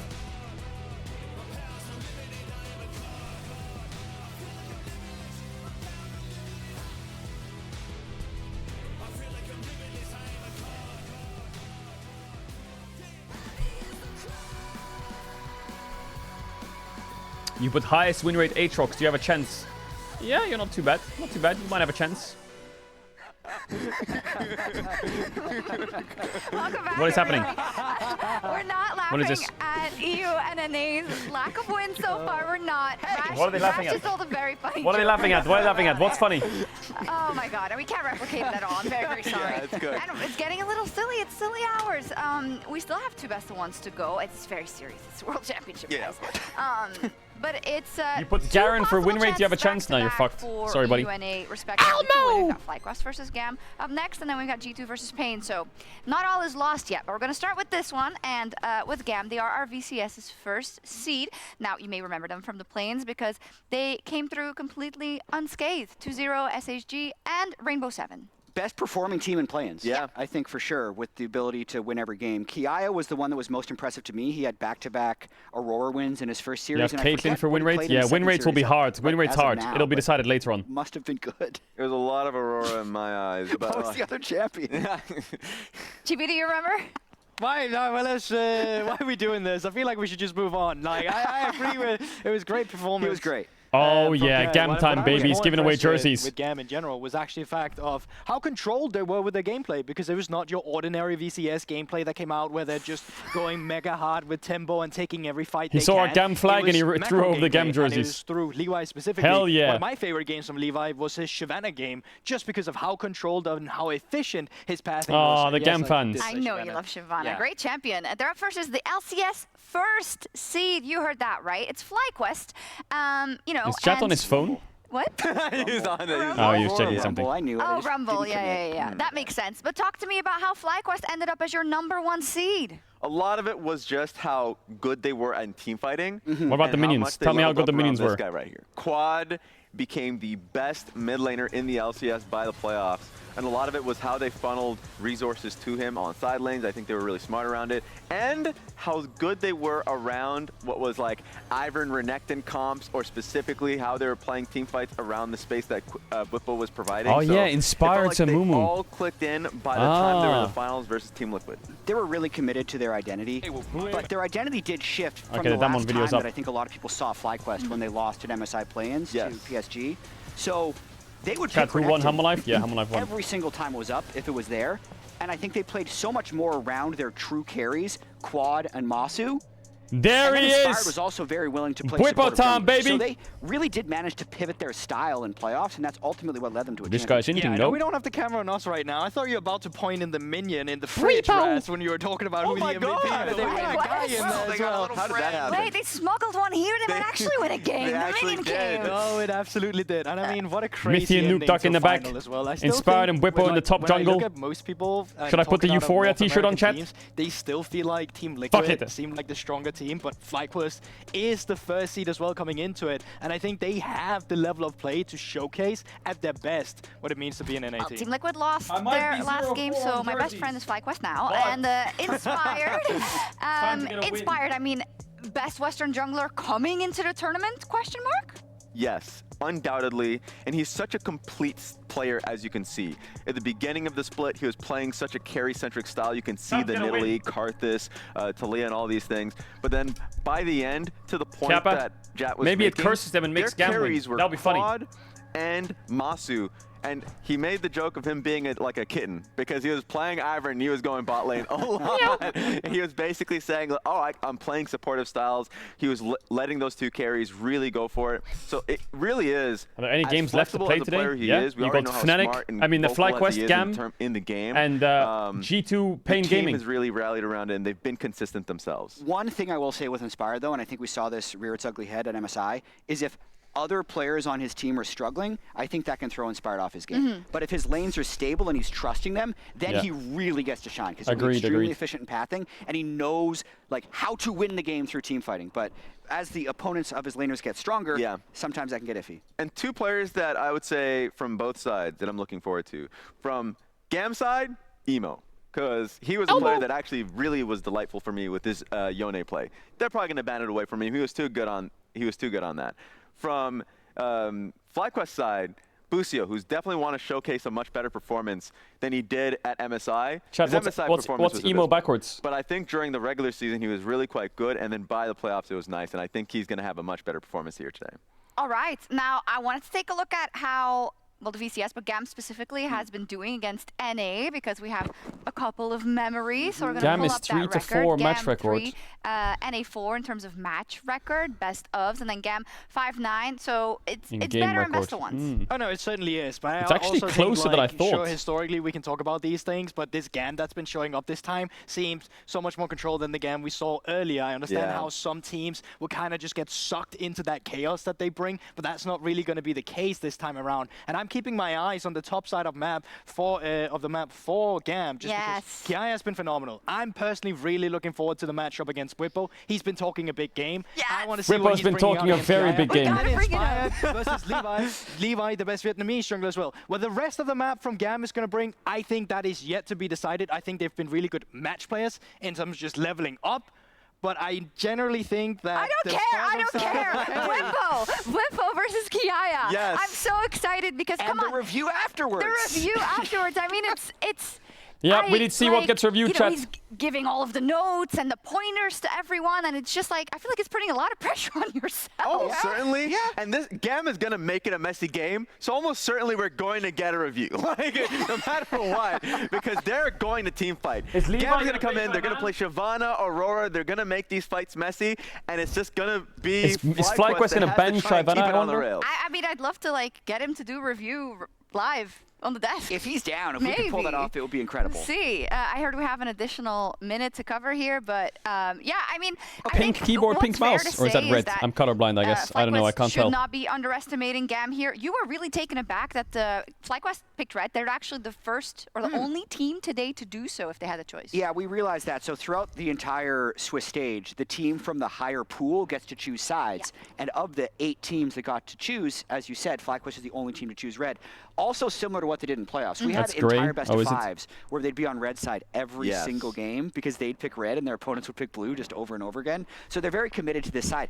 I wish I knew exactly why they do it because it's not like they're utilizing a huge top lane counter pick. As you said, Whippo's literally just G2, listen, G2. Whenever it's open. Quick thing, if FlyQuest win this G2, I swear, if you lose, you're going to ruin the whole day. Everything's been standard, and then you just fucking lose. It's always funny because blue side will get picked so much more because you can kind of plan the draft a little bit more in the first 3 picks. But then on red side, you're like, but you can probably get not only just the top lane counter, but the support counter. There's a lot of things there. I want to see what their draft. That's going to be the most important question. And just so we're sure going to the casters, you're holding the FlyQuest one, and you... I want to practice. And he's holding the GAM one. Coolboard's picking GAM. What people think. Let's go. That one. No, this one. This one. Give it. No. Back. Why are you on that side? We already established that Raz doesn't do what you tell him. I told him to break it. Who told you to tell him what? He keeps throwing at me. What are you doing? Hit him with the stick. Hit him with the stick. Hit him with the stick. Hit him with the other. Oh my god, Raz just barreled out off the sofa. We need some adults over on the analyst desk to separate the children. Illness. I love it. Apparently the adults, I guess. I'm Asterix is Azale, and we've got Gam versus Fly. Now, it is good having a resident NA caster. And let me say, you're a play-by-play caster. Capstad, I saw him. You're also a desk analyst. You can do it all. Well, thank you. So you've got the full layout of this FlyQuest lineup that made the upset in the finals versus TL, and are now your first seed. Yeah, TL, who's heard of that? This is our first seed. You know, this is where we're pinning all our hopes here to try to get that. Man, if Gam wins, I know Azale's voice is just going to slowly go into cat despair mode as the game goes on. I'm going to be able to hear it. You know, they talked about it obviously on the desk, but I was just so impressed by how much this team leveled up in playoffs, and also the shift in playstyle in playoffs was also really important as well. Similarly to how, you know, I was talking about TL, this is a team that if you look back to spring and you only watch them in spring or going in MSI, everyone just talked about how it's just all about Inspired playing towards Whippo, and like that's kind of their thing, and they're going to win if they can do that well.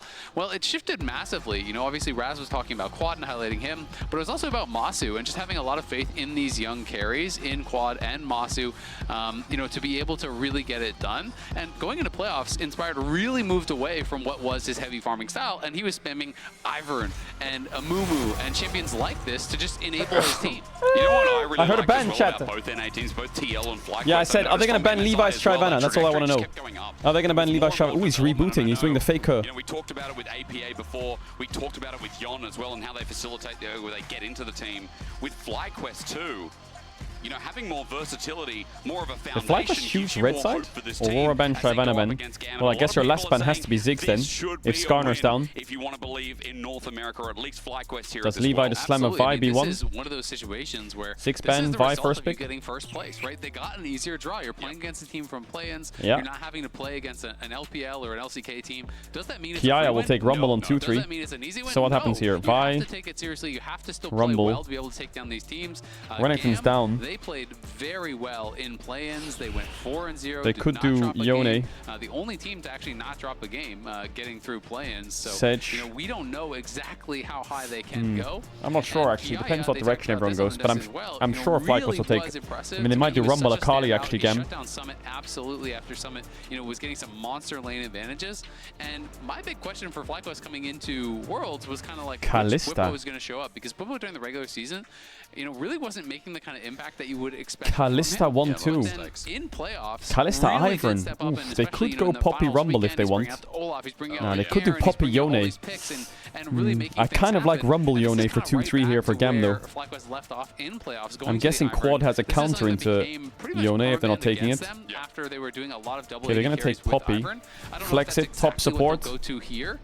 But you know, at the time, Quad was playing. Come on, a Poppy top game would go mega hard for the Pick'ems chat. What do you think? And they'd say, you know what, we're just gonna scale and we're just gonna out team fight you. Well, with that locked in again, we get confident also with the Kalista that sets up for a more aggressive bot lane. Talk about confidence in your laners. This also shows a little bit more of that here with Fly putting emphasis. Okay, I mean, FlyQuest could take Yone on 3 now, but it's not the best Yone game. They could do Rel or Nautilus and ban in 2022, supports. this guy was an amateur. In 2023, he won Leona, Most Valuable okay. Prospect in Academy. In 2024, he's at Worlds. He won a title, and So he's Poppy Rookie could of go the support year. now. He went from that to like MSI and Worlds in the same year, in his debut year. It's crazy. It's really incredible. You can't really ask for more than that. Busio, obviously, you know, has Now they can really target had that mid. kind of incredible career as well. You know, as far as his trajectory, you know, he was a Most Valuable Prospect as well the year before in the NACL. They could it's a very do young bot lane. You know, they're trying to obviously kind of Syndra Ari bans with Vi. Okay, there's Ari. They could do Syndra as well. Then they could blind Yone on 4. So I guess Gam is gonna ban the Yone. Surely Yone Akali ban looks. Actually, no, Akali ban's not the best. Even though Yone is not good against our comp, Yone Ivern does sound really annoying. Here with the Kalista, obviously aggressive pick, but Masu has the confidence to play this sort of stuff. And over on the other Oh, side, Whippo might go Olaf this game actually. It looks like a good Olaf game, doesn't it? Ivern Olaf against Poppy Vi. Really shut you down pretty heavily. I mean, seeing that Jin get locked in for Gam as well is a Jack's good feel, ban. considering that for Easy Love it was his most I think played. Olaf ban is pretty 100% good. win rate. I mean, Gam won every single game, so take that with a grain of salt. But again, our most successful playing team is what they're being called, as they get a lot of comfort here to open up. I would be a little bit scared of Olaf, especially if Kia has to go Rumble or Gnar. In his second rotation. Yeah, and it's worth noting that Shyvana, if you're wondering why was that banned, Rumble well, this ban? is actually a really big pick. Yeah, I would ban for Olaf Levi. here. Oh, yeah. 100% Olaf ban. But actually regionally as well. It was his most played champion, throughout summer. I think if they get sucked into banning something like Cassante, then Quad can just pick mid. Yeah, Cassante. They can just pick mid lane on 4, and they have Olaf on 5. Oof, I think Fly's gonna win this draft pretty hard. What can Gam do? Blind Cannon? We'll be curious to see where he does elect to go, as Kiaya has his Rumble removed. Was Orianna, very yeah, good easy. for him. And it's gonna be I guess Gam has to do Syndra or Talia any of the LEC or LCS with teams Kennen. go back to like Tristana mid and double AD carry and this sort of stuff. So I was curious with the Ivern if they were going to go back that route, but instead it is going to be the Orianna. I don't so like Talia though. Protection for Masu here and quite high damage, so great scaling over on the FlyQuest side, obviously from their mid laner. And They need damage. They need lots of damage. Rounds out their comp, with the Jhin, you generally Akali. want to dive Ooh, alongside okay. the Vi and the Poppy. I mean, Mercs against their champs is pretty good. They need more damage. I think it's a Kennen blind. It's definitely not a Camille blind. Yeah, I mean, if you go Camille, this is absolutely just like a full send comp. Almost, full physical. Of course, Akali obviously is going to be magic, but if you went towards Ooh, I don't like Vlad. tank, that could be problematic. Vladimir would be really interesting. But Gnar, yeah, I thought he would go Gnar. I'm kind of scared of Olaf on 5 here. Is he going to do it, Whippo? Support, Akali mid, Gnar top, alongside that Vi. There's a 0% chance that Bobo, this is going to get locked. Bobo, a 0% chance. 0% chance. Yeah, he's not going to play Vayne. This is just a hover from Busio. I truly will never believe that that's going to get locked in. Sion. This is what's going to get locked in. Okay. Alright, chat, I'm going to run ads. If you want to avoid ads, you can subscribe with tier 1 or Twitch Prime. You don't have to sub if you want to. You will be back before the game starts. I appreciate anyone who subs. You'll get no ads for the rest of the world. I'll see you in a sec. He's going to give you his honest opinion Sion for the lane swaps, maybe. This guy, I remember the first time Maybe it's a Sion game for the lane swaps. Rivals event when it was LCS versus LEC. And first time I had met him, never talked to him in my life, he just started telling me their whole draft plan. I'm like, you shouldn't be telling me this. Like, don't tell me this. I'm not going to leak it, but someone might.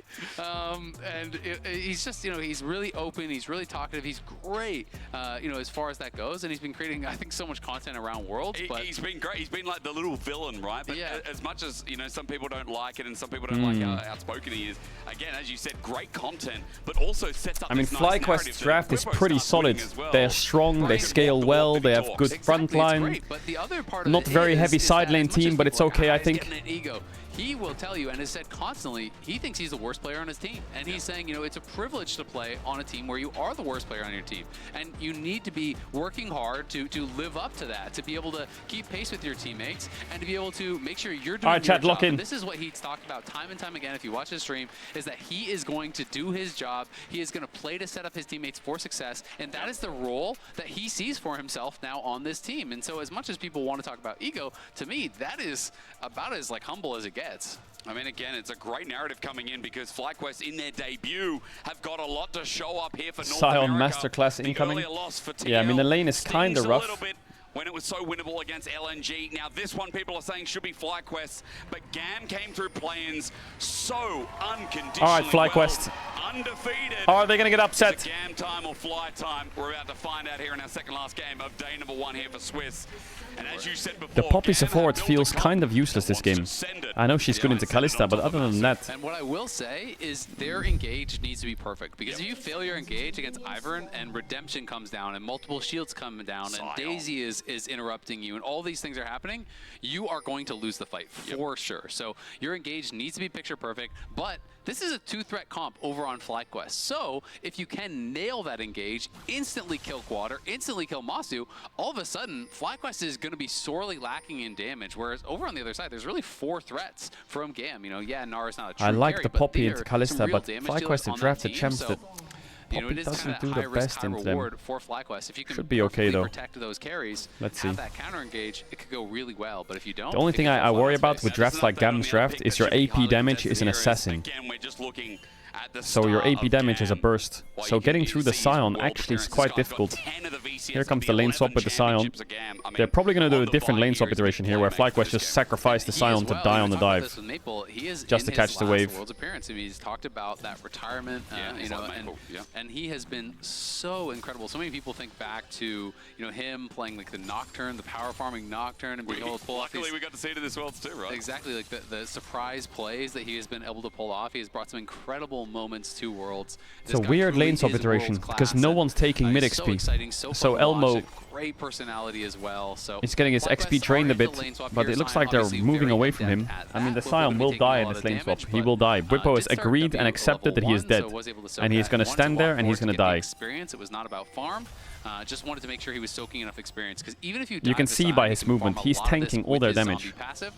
He's just trying to get the XP. He's going to die, and he's going to TP back, and then no one's going to cover him. Level 2 and then bases to cover, but it doesn't look like he's going for it. So I can tell you for a fact Bwipo is dead. Try to dive this, and it's going to be up to Inspired to try to cover here. Inspired is trying to cover, but he's going to fuck his pathing doing this. Of course, that was Oddie on the other side. I might not be wrong about how well this dive goes, because I feel like Gnar should be down here, but he's not level 2.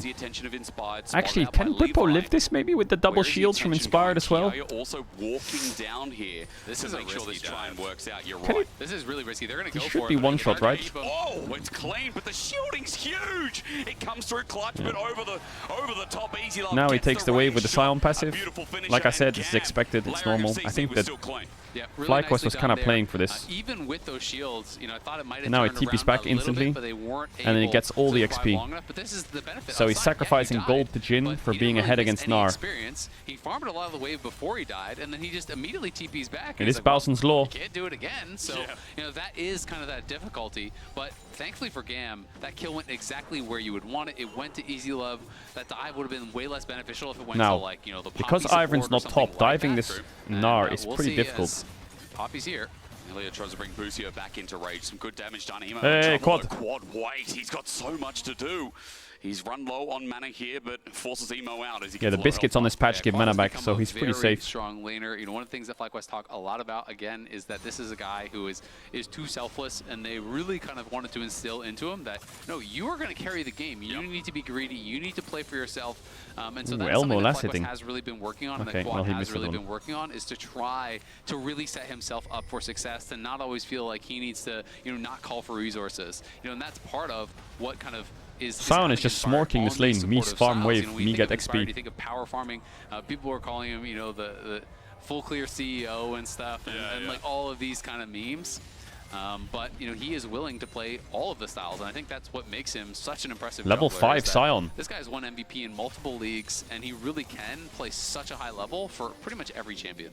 And I mean, again, having so much versatility as a jungler is such a good thing here, especially heading towards those summer championships. Fleet footwork's kind of needed here. I feel like Inspired gapped Umti in that final. It's not even a feel that happened, right? He absolutely crushed him, and I mean, he is someone that, deep for Busio, but he's okay. Oh, that Kalista Q. He only has 1 point in Q. And now, when Leona passive's OP or what? Get nervous about, you know, can I walk forward on this wave? You know, Masu is just kind of thinning it out a little bit. They're going to allow it to keep pushing out towards FlyQuest. Oh, the W damage, yeah, of course. Gonna just hold this and make sure to keep denying as much as possible from Kiaya, whereas on the other side, come on, give me a Cloud Soul at least once today. 1v1, so Bwipo's gonna keep farming, and Bwipo is getting way ahead as far as that CS is concerned. We saw it before, you know, in what we call the T1 early game masterclass, where Jackie Love on this Jhin couldn't really pressure sides, couldn't really get away with. Holy fuck, Bwipo is locked in. The Jhin was slow at pushing, slow at taking down some of these tanks as well. As you just highlighted there, it's a nice touch considering. As the push comes out, Bwipo's okay for now. He's picked up quite a lot of CS in this lane as well. 400 gold lead. I swear, if the next Drake is Cloud Drake, I'm doing a backflip. There while he has to reset and go bot. Exactly. It's a smart play here from FlyQuest, just utilizing the sign, utilizing that passive, picking up as much farm as possible. As Levi does get eyes on Inspired up a level. Smite and then go back towards his I missed jungle pathing. He must have absolutely cooked Levi in the jungle pathing. It's a really good game for FlyQuest in top jungle. Top jungle is absolutely smurfing. Forward and try to proxy this wave and keep Kiaya away from it. You can see on the minimap they're just kind of like jostling for position. While that is happening, this is all lost farm here. So Bwipo even spending the ult, he has a 2-level advantage. And he's doing a lot of damage, waiting for the decimating smash. He finds that, he gets a grass stack, presses E. If he goes into zombie, he'll also kill Kiaya. He's just waiting for the cooldown, and it's just such classic shield coming up. Play. The flash away as Bwipo just tries to survive. He's got no mana mana, no TP to come back, and he's already burnt the ulti. It's just really playing like a psycho play from Bwipo here. It's great stuff. Yeah, he's so far ahead of the Gnar, even though he died. He's zoning Kiaya away, so even though Kiaya survives, it cost him his flash. It means he lost multiple minions to that. And on the top side, they're utilizing the prowl that they have with Kalista to get all 3 of this grub. So this is really good stuff here on the map from FlyQuest. Non-taxable income. Which is worth 400 it's gold, true, right? And they're up 1,000 gold here, not even 7 minutes in. I mean, again, remember that because of all the health that he's gained off that W as well from killing the minions with the minion advantage we talked about before, makes those dives worse and worse and worse as the game goes on, and obviously it gets tankier and tankier and tankier. Even listen, if FlyQuest start winning, EU claims FlyQuest. If they start losing, EU doesn't claim FlyQuest. Simple. Deal? 2 of the grubs before, so that's the trade we're looking at for now. But we also know that there's 2 parts of the game. We've seen a number of teams, play really well on the map movement. You think back to the TL game early. Their early stages were great. I do think they were outplaying, LNG as far as their lane assignments and as far as how they were moving around the map. But you have to be able to execute in those 5v5s, and here they go. Okay, well, they set it up, and Poppy tries to stop them with the steadfast presence, but it nice kill. not. Oh, nice flash fight, Bussin. Wait, Masu can cook here a bit, maybe? Nice, he's too slow. That Jin does have boots of mobility, swiftness. Yeah, great play there from Masu, just utilizing the ulti. Bwipo's up here to go top, and they're going to just rotate their bot back towards bot lane. Bwipo almost has the ulti, and if that comes up and EasyLove's still here, it could get a little bit dicey, to be honest. So EasyLove does need to pay some respect. He's got the thumbs up. I'm waiting for it too, as Daisy says bye-bye. Now Masu can catch bot. Inspired stops Gnar from pushing it in. I think we're this Iron Champ watching it run around is so annoying. Before he gets taken out. But their tempo is so bad because he's basing so much later, and Kiaya has no TP. So this game is absolutely perfect for FlyQuest. Again, you're losing the wave to the tower. So their map movements they have big pressure slow. on the map. Obviously, this is partially because Fly have the push, but I also think Gam on some of these resets are being a little bit greedy, a little bit late to the punch. That's an entire wave that is gone, and that is nearly a 2,000 gold lead now for FlyQuest here, and this is not even 9 minutes in. This is the best part of the lane swap is you can see so many minute differences, but when it exploits like this, as Bwipo looks for the decimating smash damage, you just see what a team that is experiencing this, I guess going up against TL, has given them a lot of experience, especially in the domestic league, what FlyQuest can do with an early game that's exposed like this. Absolutely. I mean, we'll see if they can make it happen when it does come down to those team fights, but thus far, it is a map kingdom here for FlyQuest. They are playing the map really, really well. They're excelling in that macro game. And we'll see if they can kind of continue developing with this, as Bwipo obviously, eventually you are going to be pretty far on the back foot against this Gnar, but you're hoping at that point that you're just so tanky that the Gnar really can't pressure you out, and that you just have more value in the 5v5. You're not worried about the early game in that regard, eh? Because you're almost 1k gold up here on this Gnar, 20 CS up. Yeah, to Sion, thinking about it. Look at Gam's damage. Who kills Sion? Jin Akali? Leads me to believe that, again, Bwipo's in fine form, as we talked about a little bit before. Bro is not taking any damage with the Chain Vest, with the Kindle Gem already picked up. Things looking good here for the FlyQuest early game that we talked about. You mentioned 2K. I'm also looking at those grubs spawning in 1 minute and thinking, well, with that gold lead, you can probably use that to their advantage. A Shockwave comes through. Emo in a bit of trouble. He's got Flash available. And there's a dissonance that comes through. Emo almost got solo killed again. Yeah, I mean, Quad has been putting on a lot of pressure. I mean, Quad is basically a kill's worth of gold ahead of his opponent without actually getting that kill. He's just constantly pushing in, constantly harassing him, not allowing Emo to get any free CS at any point in this game. And he's even going to get a plate off this, pretty much guaranteed. So is in a great spot. That's going to be now going on a 600 gold lead for Quad. Without a kill, without really any jungle intervention either, and that's definitely setting himself up for success. He already has that early tier, he's stacking it up. You can see tier 2 boots kind of almost across the board here for FlyQuest, and the first item already done now for Bwipo, as he's got the unending despair. So FlyQuest, again, just moving around the map, really pressuring well, and now that Busio has 6, it does get a his European top side's pretty good if you do show up in a side lane, because not only is there that long range engage, throwing them in with that Kalista ultimate, there's Leona ult, there's so much CC there to follow. You notice as well, teleport was listen, NA fans, if FlyQuest start winning, it's a we, okay? Deal? It has to be. 2 out of 5 of your players are EU. Deal? It's a we. It's a we angle.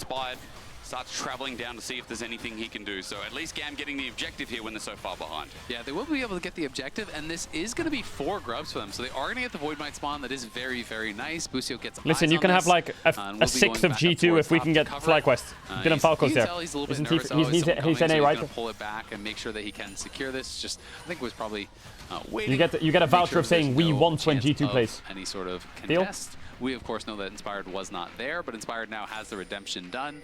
FlyQuest starting to complete these items. They're not going to feel pressure with this style of comp. I know that they have an incredible amount of confidence that when they are playing these style of compositions with the Ivern, that they will outscale, that they will win 5v5, but they do get spotted it's a moving wee in angle here. this Levi's world coming top lane, so could be that a trap play. is quite nasty. He's a bit far away for now, but he has Flash and Ulti available, as you said, and the Jin traps also help out with the Vision game too.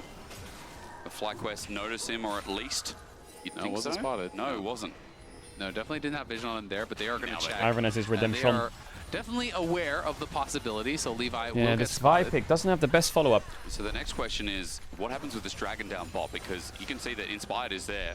Now that Levi's spotted out top, are they going to commit for the dive? Are they going to continue for this play and try and maximize it?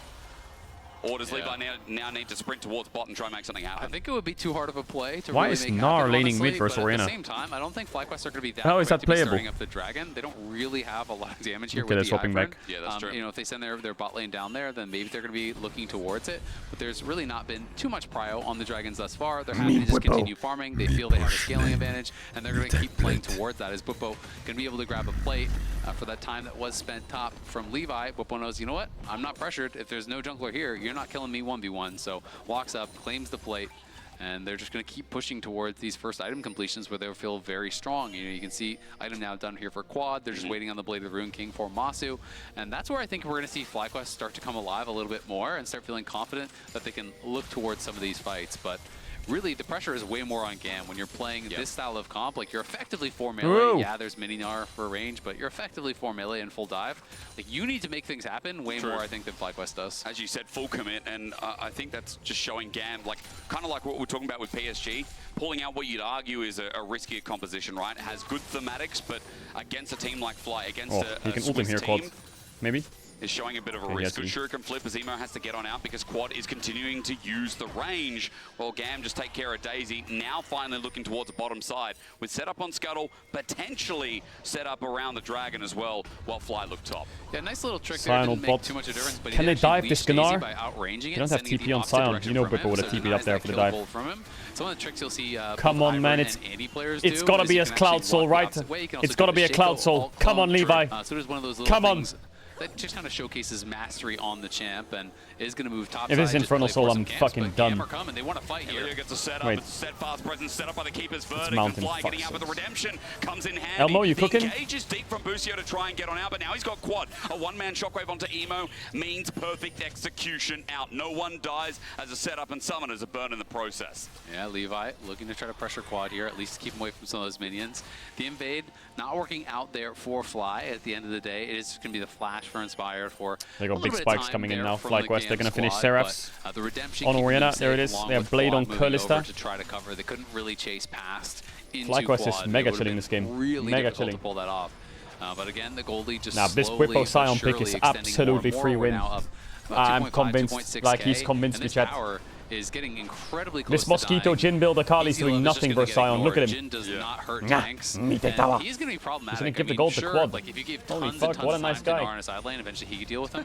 But like, you cannot win a team fight where Gnar just sits there and autos Sion 300 times. True. So who's supposed to kill this guy, right? Like, he's going to be walking at Jin in almost every team fight, Right. and Jin just kind of has to walk away. I mean, again, with all the resources Bwipo's getting, I mean, armor stacking is going to come through soon, right? He's sitting on MR, Yeah. but like, you've got, got the Akali, but the rest is AD. So for Bwipo, so easy in this game to itemize, right? Oh, sorry, the unending despair is armor start. Yeah, and he might be going towards, we'll see, you know, when you watch him play this a lot, he'll go towards Titanic, he'll sometimes go towards like Sterix and play Is he these going more like kind of, Blood Mail or some shit? What is that damagey pickaxe? bruiser styles, which, you know, can work really, really well because Sion gets so much free HP with that W passive that you were talking about. And you can Is see, he going the Hydra, Sterex? What's he cooking? That's how much health he's already gotten. So, going on 700 free health. Chat, what the fuck is the blood mail build? Can definitely make him a threat. Even just with that one armor item and a ton of HP. It's with that armor AD item, right? It's tough to focus him down in the 5v5. So if he builds a little bit of damage, he then has that actual Tunneler? kill threat and that real difficulty where you can't ignore him and you can't really kill him. So then it becomes, okay, well, what now? I mean, the health stacking is at 715, by the way, just from that W. Yeah, and this tower top is likely going to die too, so FlyQuest just... Can you imagine FlyQuest starts stacking Mountain Drakes with this fucking Scion? It's not a lot of fighting, it's not a lot of kills, but it doesn't need Herald to fight be. inbound, we post moving. Like, it doesn't need to be for Fly, but Yeah, you can see 700 Gamma stacks. getting edgy, and they're like, we need to find a pick onto Busia. No, denied. Masu's nearby. Pupo's now moved into position as well. It's all around this Herald that's just sitting there, glanting an eye to see who starts it off, but Gam don't want to do it because Fly are around, and they still keep finding a pick, but no overextensions here, as Fly's still playing it so patiently, as you said. Exactly, and it's so frustrating, as you say, playing against this style, and it can sometimes make you overcommit into a dive or overcommit into a play where you say, we just have to do something, and that is where Ivern will kill you. If you do not have the perfect execution on that dive, if you go into the back line, Redemption comes down, the shield comes down from Ivern, Daisy's there peeling, barrier gets popped, Orianna's shield comes through, all of a sudden you're not even close to killing them, and you're all dead. God. MasterCard lane economy snapshot in the meanwhile, 1800 gold mid, in top. Mid's about 1k, and everything else is daisies and peaches here for Fly is, yeah, it is so frustrating. It's been a slow game, you guys sitting at home going, well, when the action gonna happen? But, for Fly, they're picking up these 1 items, the 2 items coming across and starting to build towards as well. They have the gold lead, they'll have the item advantage. They'll have the fight advantage here as third dragon comes up, and obviously that's going to be something they'll deny. But I think they'll be happy taking the fight at that point to deny it anyway. Yeah, exactly. I think that's what FlyQuest is going to look towards, and then the question is, is getting well, too fed. What can Gam do about it? Can Gam really it's another story that's similar than past games.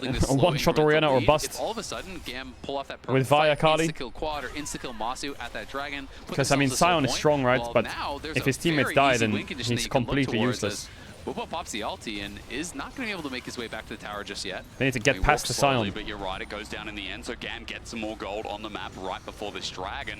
We're not having the ulti before that objective. That's probably why he's building some damage. He's going Hullbreaker or some shit. The rest of Fly move down to try and position and get themselves in river a little bit before this spawns. Yeah, but Masu needs to go back to base. He's sitting on 1,800 gold, so he must feel like he needs a certain power shortly he pushed his wave in bases. To complete, at least a major component.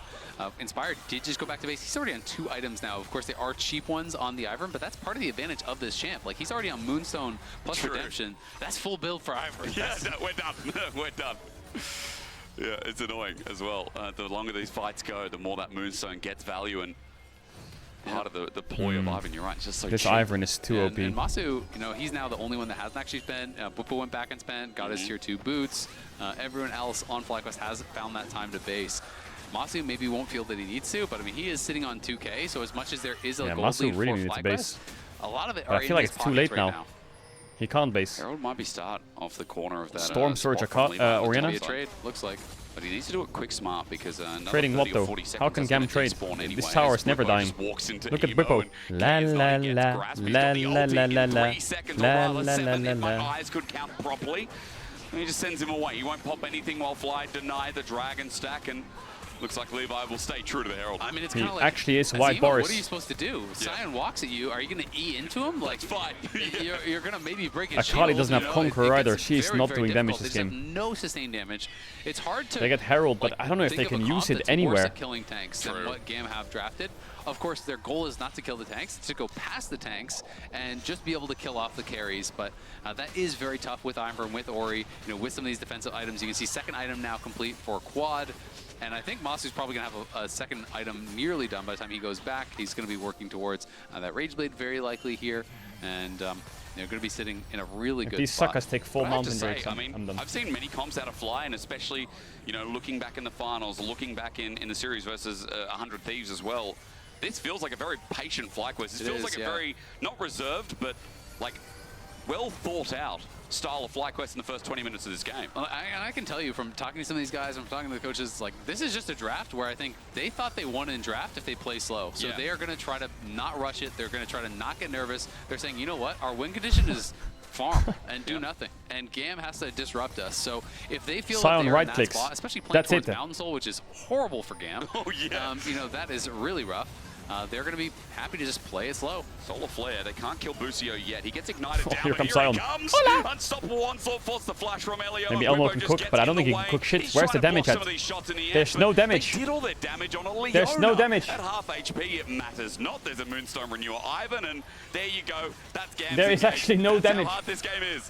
Yeah, I mean, it's really, really tough. You know, again, it's Ivan one of those heals situations all their where it's like, damage. why are you Easy. engaging on Leona? Because Leona was the only one showing, and they haven't found anything, right? So you're getting frustrated. You're feeling the game is slipping away. Yep. And it's one of those situations where we've all been in these games if you play League, where you feel like you're losing, and there hasn't even been a fight yet. Like, nothing has happened, but you feel like you're losing the game. So it really does put pressure on them to try to make some sort of a pick. They go for Busio, but he has lock-in. There's an Iron Shield. There's a redemption. Why are these games fucking and, 2 kills apiece, man? I want the FlyQuest GAM to be I'm gonna try this perma-fight this guy's inting, though. references, but this game is like, for GAM, it's like going to Walmart and there's no cheese, but it's taco night.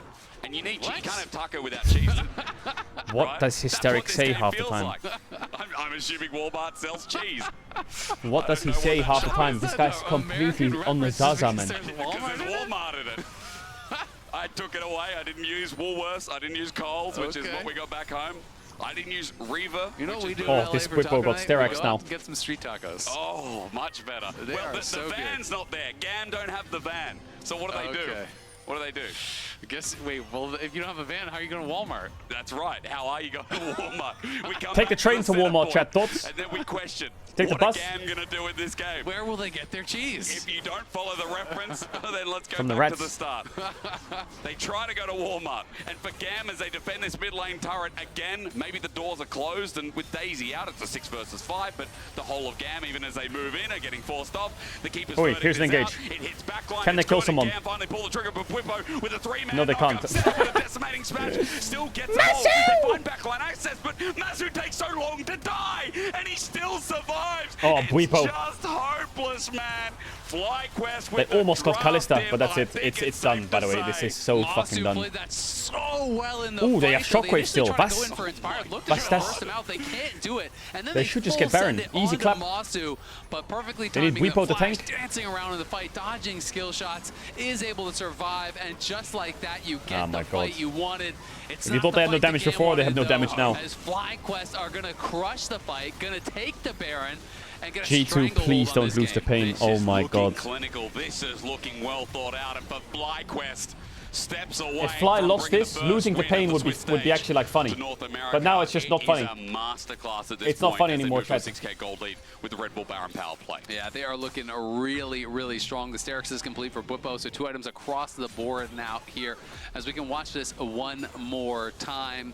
GAM, you know what? They say, all right, enough is enough. They're pushing, they're sieging in our face. Whippo is tanking the tower, so they just full go with it. They try to get in the backline and burst out Inspired, but he flashes, he shields himself, he drops a redemption. You can see Kiaya is just full targeting onto Oh, Masu. Akali here, but R2 Masu just fights missed, and he back. had the E on him as well, I flashes think, out but of he the couldn't Mega go for it. dodging, the The Jhin flash Q from ulti Whippo at there the was same actually quite time. insane.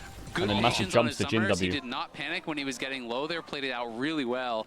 And you can see the intensity on their Holy faces. fuck, they're mega locked. Yeah, He the hit, game is going well, but they know it is not I mean, they get top over tier till 1, but they it's lose over. Mountain Dragon. And the Every coaching Mountain staff Dragon that you looking give pretty over against stressed there, Sion I'm not Leona gonna lie. stings. After the start Looking for today, top tier after the 2? TL Masu's game, I'm not damage, surprised. by the way. It's huge, isn't I it? think mean, Whippo you just saw runs at to the them end and of says, Deadly Flourish, he "Hola." dodged out of that. His decimating smash won't have enough damage, but They can't Whippo take this cleans tower it in the up boss anyway. face. He And just gets Whippo as well. You know, he turned in Oh, they have almost demolished. 4K Maybe they can damage actually, himself. with 4 grubs. That's what I'm talking about. When you can't kill the Whippo's tank actually a little in bit this scared. situation, you can build a little bit of damage like the Sterix, as it synergizes so incredibly well with his HP stacking passive, gives him so much Masu's bonus doing Drake. AD on this It's taking him a champ, while. that it kind of gets GAM a know little the bit Drake's crazy. not dead He's yet, so they have getting time if they want to 61 just hit bonus top tower in his AD face. from the Sterix alone. Can Whippo Like, hold that this? He is should be able to, right? Yeah, an Sterix. enormous amount. I mean, thoughts about Overlord's Blood Medal. Let's talk about that in a second. Levi? Ulti used at point-blank range. Guys? Levi in trouble as they keep trying to dive this tower. He almost dies. One hit away. That play from GAM, though, was 2 turrets in the top side. So, Guys, that guy is Sterix. you know, while What we was are that? talking about Fly in the Baron play, for now, things are stabilized as Fly try to trade out through bot, as we saw on our mini-map. Yeah, exactly. I mean, it's smart play from GAM because if you can't defend, then you cross map, Yeah, right? of Like course. their wave clear is absolutely abysmal. Like how are you supposed to actually stop the Baron push here with 4 melee champs basically and a Jhin? It's just not really going to happen. So they try to look for a play on the other side. Bwipo defense as well as he can, almost gets a kill. FlyQuest gets some gold down on the bot side, and this Baron power play is still going up despite the fact that they did grab a couple Orianna of can towers skip on that Zhonya's top side of the map. and buy Rabadons Yeah, and have so Seekers plus Archangel Storm Surge They've Rabadons. gotten their second Mountain Dragon. They can work It's towards absurd. this Mountain Soul. Dawn Core for Ivern. I bet you there's like 80% of people in chat are gonna say, yo, Caedrel, what the fuck is that? I've never seen that item before. What is that? Huh? Oh, Caedrel, what is that? Here for the Jhin traps. Time to sell all your items and go AP. See if someone will step on them. And then Bwipo would just run Huh? down mid with the ulti. And The fuck is that item? I've never seen it. So I guess like the least common item. Pushing out the map. They're just gonna play 1-4. No good need support to get item. too overcomplicated here. I think what is it? You get more AP depending on how much ability haste you have or some shit? You're sending 5 people and they're ending the game. Yep. So FlyQuest are just gonna stay around. They're taking over vision in the enemy jungle, making sure there's no possibility of a flank. But how much mana regen you have? Inspired That's just it. needs to make sure that he's not getting one shot at the start of the fight, and he can just support these teams. Has the Dawn Core done now as well, so he gets even More healing and shield power when they P supportive here. The for mana shields are regen. getting Okay. larger and larger, and this TP is going to come in, but is it Sion just hits the tower and tanks it. Only just Bwipo demolishes it, almost takes it down, but Fly is still sticking around. Bwipo just Is stands this in front. Jhin building collector? There is absolutely no shot this mother sucker is queuing up a collector in the item build. This guy's like me on Deadlock, bro. I have no idea what the fuck I'm doing. What's he doing collector? Oh, he's going Serpent's Fang actually. Never mind. Okay, I respect it, but I don't know how good the energy was at the start of the game, but he needs Serpent's Fang, he needs LDR, he needs IE, he needs Bloodthirster, he needs everything. Bang here, looking incredibly strong here. Man, the Sion pick just felt like it won the game automatically, didn't it? Is it just me? I don't know. The Sion pick just became an auto win with Jhin Akali. And Bwipo stands up, he's taking the turret, now he TPs to the minion. That one ended in his final What a clean game. I've never seen such a clean game from FlyQuest in mein Leben. What? I've never seen that clean of a game from FlyQuest ever. Ever. The only death here on FlyQuest was that Holy initial smokes. dive off the lane swap. G2, please don't fuck it up. Man, if G2 start running it down now, we got... Yo, if G2 win clean, then we can go to tomorrow. Happy days. Reset, go again. If G2 lose now, it's over. Like, mentally and physically, we're done. Play it slow, scale it up. They played the map better than their opponents. They lane better Wait, than chat, their Azael opponents. cast an NA win. In those team fights, they Wait, were able Azael to was on the execute mic and they what won. mattered most. It's exactly what you want to Whoa. see from your top seed here, going up against a strong team like GAM. You can't underestimate them. You need to play with that respect. But this was a really good start to the FlyQuest Worlds performance here, especially after MSI. They really want to show up, have a strong tournament. And thus far, they're doing great. A clean performance that we can't really fault, and for GAM, you know, it does feel like we talked about the draft a lot. We criticized that because there were no options here, and it did Why does feel like Bwipo there were walk a like that? couple Bro, plays that Bwipo looked walks good, like but he's a again, fucking the Conor other side of the McGregor. map was always burning down. Bwipo on that Sion. Yeah, that was a Was fun not pick. burning down. I mean, he had a clean Walks game. like that, He did though. exactly what he needed to in sides. Even Wait, did hold his up, one sec, walk chat. afterwards. I mean, that guy's in fine form for day one. Yeah, he was looking really good. I mean, he got so much done. I think the way that he actually played that game out was so incredibly smart. Obviously, the Sion was a great pick, but how much pressure he was actually putting on Kiaya, forcing the flash when he was coming back to wave, was really, really nice as well. FlyQuest, it's good to get that first win at Worlds out of the way here. You know, FlyQuest. we've seen a lot of teams. Is it a sometimes, Bwipo interview? look Who is a it? little bit Is it a nervous Bussin? at the start, Oh, and it's a being able to have Bwipo interview. Of strong, course it confident is. win like that is going to set you up for success in this second round, where it's going to be a lot of beasts in the 1-0 bracket. So there's no easy draws for FlyQuest. So they have got to make sure they are absolutely on point coming into this next match if they want to have a shot at it. But hell, with a performance like that, I mean, All right, again, momentum interview, is a very real analyst thing. I desk, think a lot of people cop break. it out and say it's just a quote that people use because they don't know why teams are playing so well. But overall, And then G2 wins, from that right? game, I have a lot more faith in FlyQuest. I have a lot more faith that it's not just like, oh yeah, Bwipo's just going to play, you know, Olaf or something like Renekton as he constantly does. It could be messy. I think Bwipo's got a lot of strength to him as we throw it over to Law, standing by with the Frozen post-game interview on stage. FlyQuest are the first Western team to grab a victory here at Worlds, and I have Bwipo with me. Thank you so much for Bwipo. joining me. Thank you very much. Welcome back to the studio, even if it's nice. a new layout. Yeah, you like it here? Yeah, it's nice. It's upgraded. All It right, feels really nice. all right. We'll talk about you coming back in Europe a bit later, but I feel like it's time for a review, Bwipo. we're gonna review lane swap because I feel like it's been the main thing that we've seen today. It doesn't usually go well, but you're the first ones to actually make it successful. So let's review the lane swap from a GAM perspective, because you ended up in a pretty good situation. Soaking SP actually being leveled up at the end of the lane swap. The dive that happened, I don't really know what happened there, so you're the review master. Go ahead. Oh yeah, I mean, honestly, I was shocked that I ended up dying here. Holy, they deal some damage. But fortunate for me, I have 2 health bars, so maybe that was a nice a neat little trick. Anything that could have been executed better on their side, maybe? Oh yeah, I mean, I'm not sure, honestly. I think they dove me. I think just the way they drafted, the best thing they can do is, I don't know, flip it, maybe? Right. Like, I don't know, hope they don't get swapped on. The game was pretty slow paced in terms of kills, actually. I was wondering what was going on here. Is this something you expected with the compositions that you had on both sides? Oh yeah, I mean, the enemy team drafted Vi, Nar, Akali, and Jin. I locked in Sion, so I knew that it was going to take Jin like, what, 29 bullets to kill me?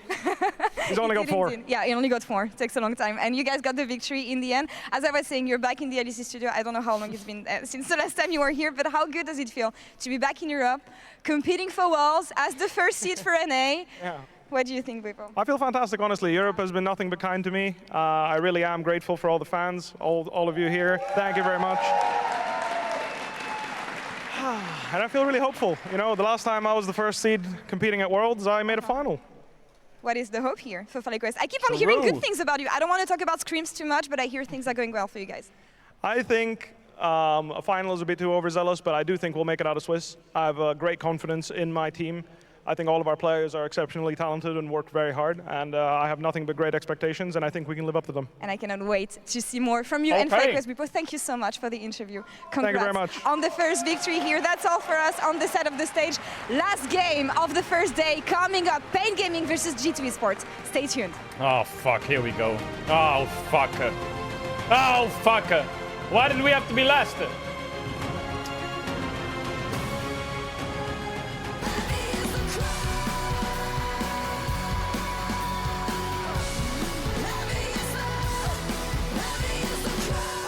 Oh shit.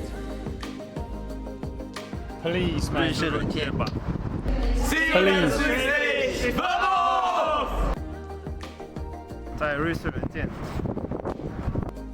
A bit windy.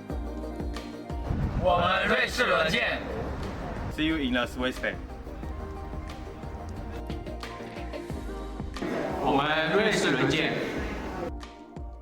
Yo, Way's kind of cute.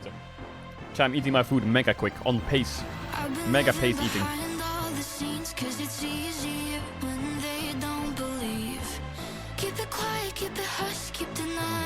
And then we wake up big time for this one.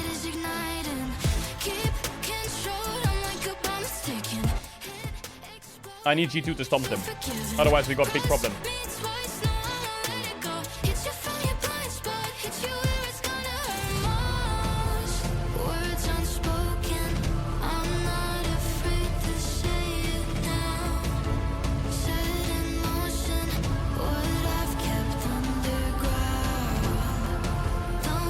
I didn't eat that much on stream today. Chill out though.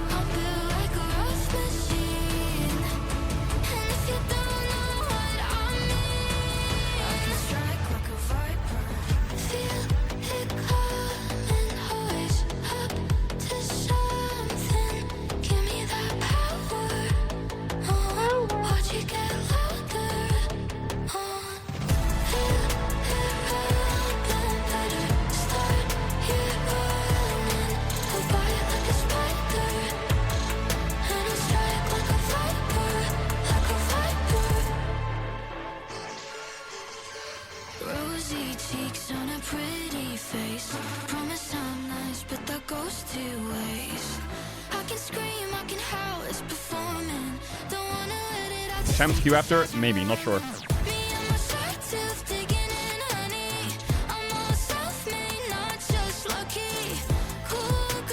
One meal per kill?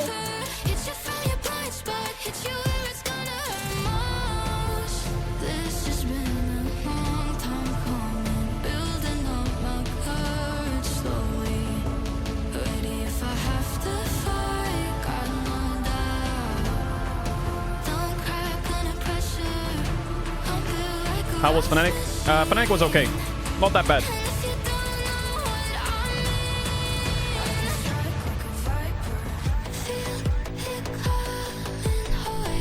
I was actually really impressed with Noah today. No joke.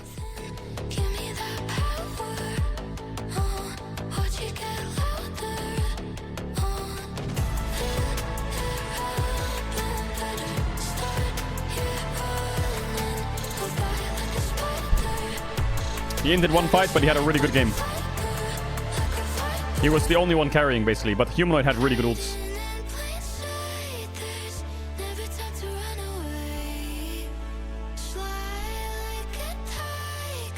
I think Fnatic had a pretty hard game from draft.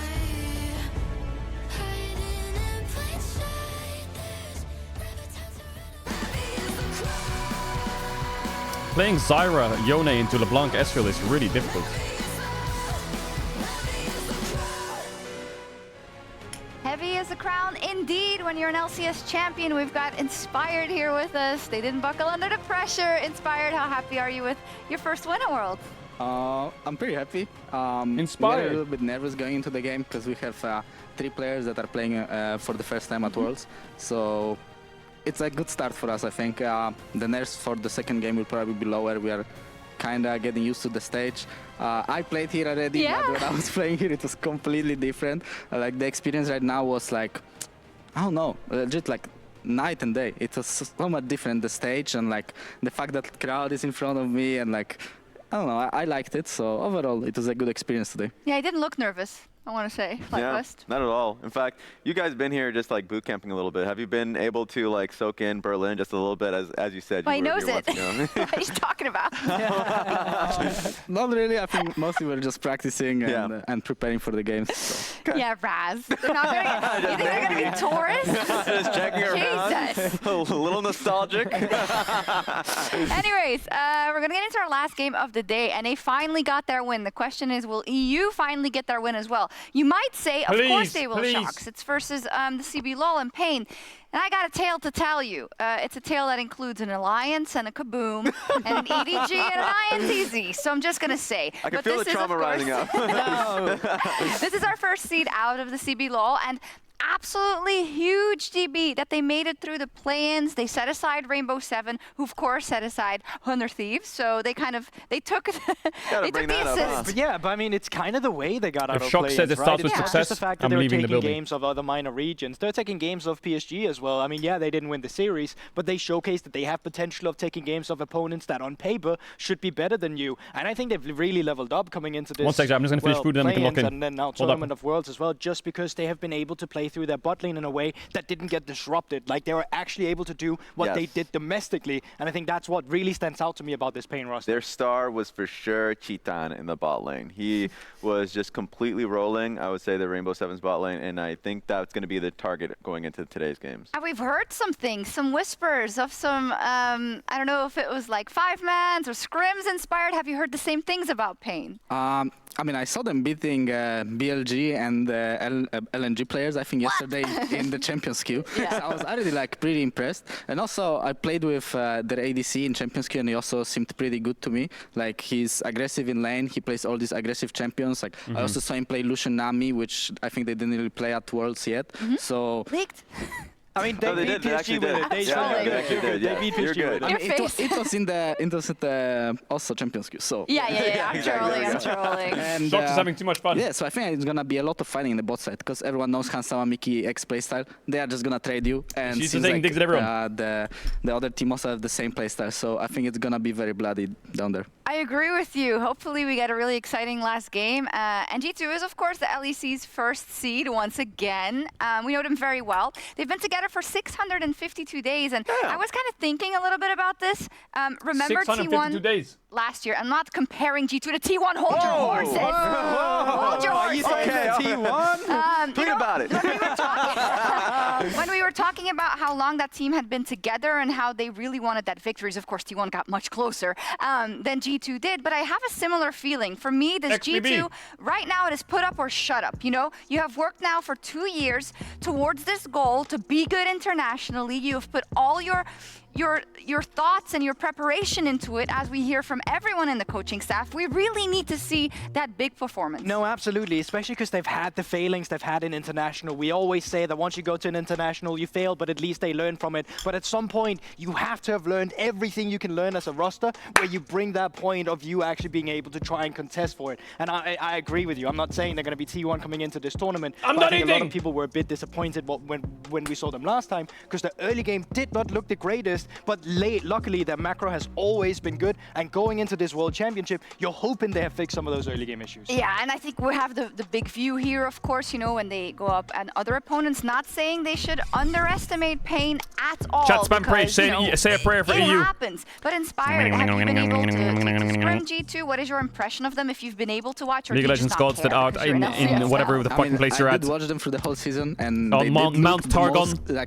The most clutch out of Don't let EU lose to Brazil, please. After what's happened today, we're gonna get made fun of by NA. Too much. I was like thinking, even though they lost to Brazil already. Like, they're just way too clutch for other teams. And in practice, they were not looking that great, sadly. 100 Thieves didn't make it out play-ins. That's a good thing. Fuck you guys, even if we lose. Because they keep Take that, winning idiots. It used to be the World G2 forever. Scrims. So if now it's opposite, Euphoria. maybe it's their time to shine. And G2 will make top 8. That's a W mentality. I mean, it is true. Right, maybe Rama will post it and it'll be all losses, but they've gotten to the semifinals, and that's fine with me. I'm waiting for that post. Yeah, okay. We're still I'm reading in between the lines. FlyQuest is absolutely destroying G2 in scrims. There it is. And it's actually kind of crazy because wait, is like G2 getting fucked in scrims? Isn't that a good thing? For MSI, where it was like, isn't that a good I was thing? like, oh, it's getting a little iffy for G2 consistently in domestic play. But then they went to MSI and they had that improved. That's why I never win in solo queue. True. Next to some of the best. So I think it's going to look good. This is when the pressure is on, and they do well. But when do I start This is what they came for. This is what they asked for, right? Exactly. Let's see. Thank you so much, Inspired, for joining us. Thank you. And good luck tomorrow. And now it's time for G2 versus Pain. Woo! All right, Get let's me see in! if you can do the same. Get me into the next game! It's clean for Fly. But PNG, a very different team, also came through play-ins, but a lot messier or maybe a lot more strenuous. Come on, E2. But, CB Law made it this far.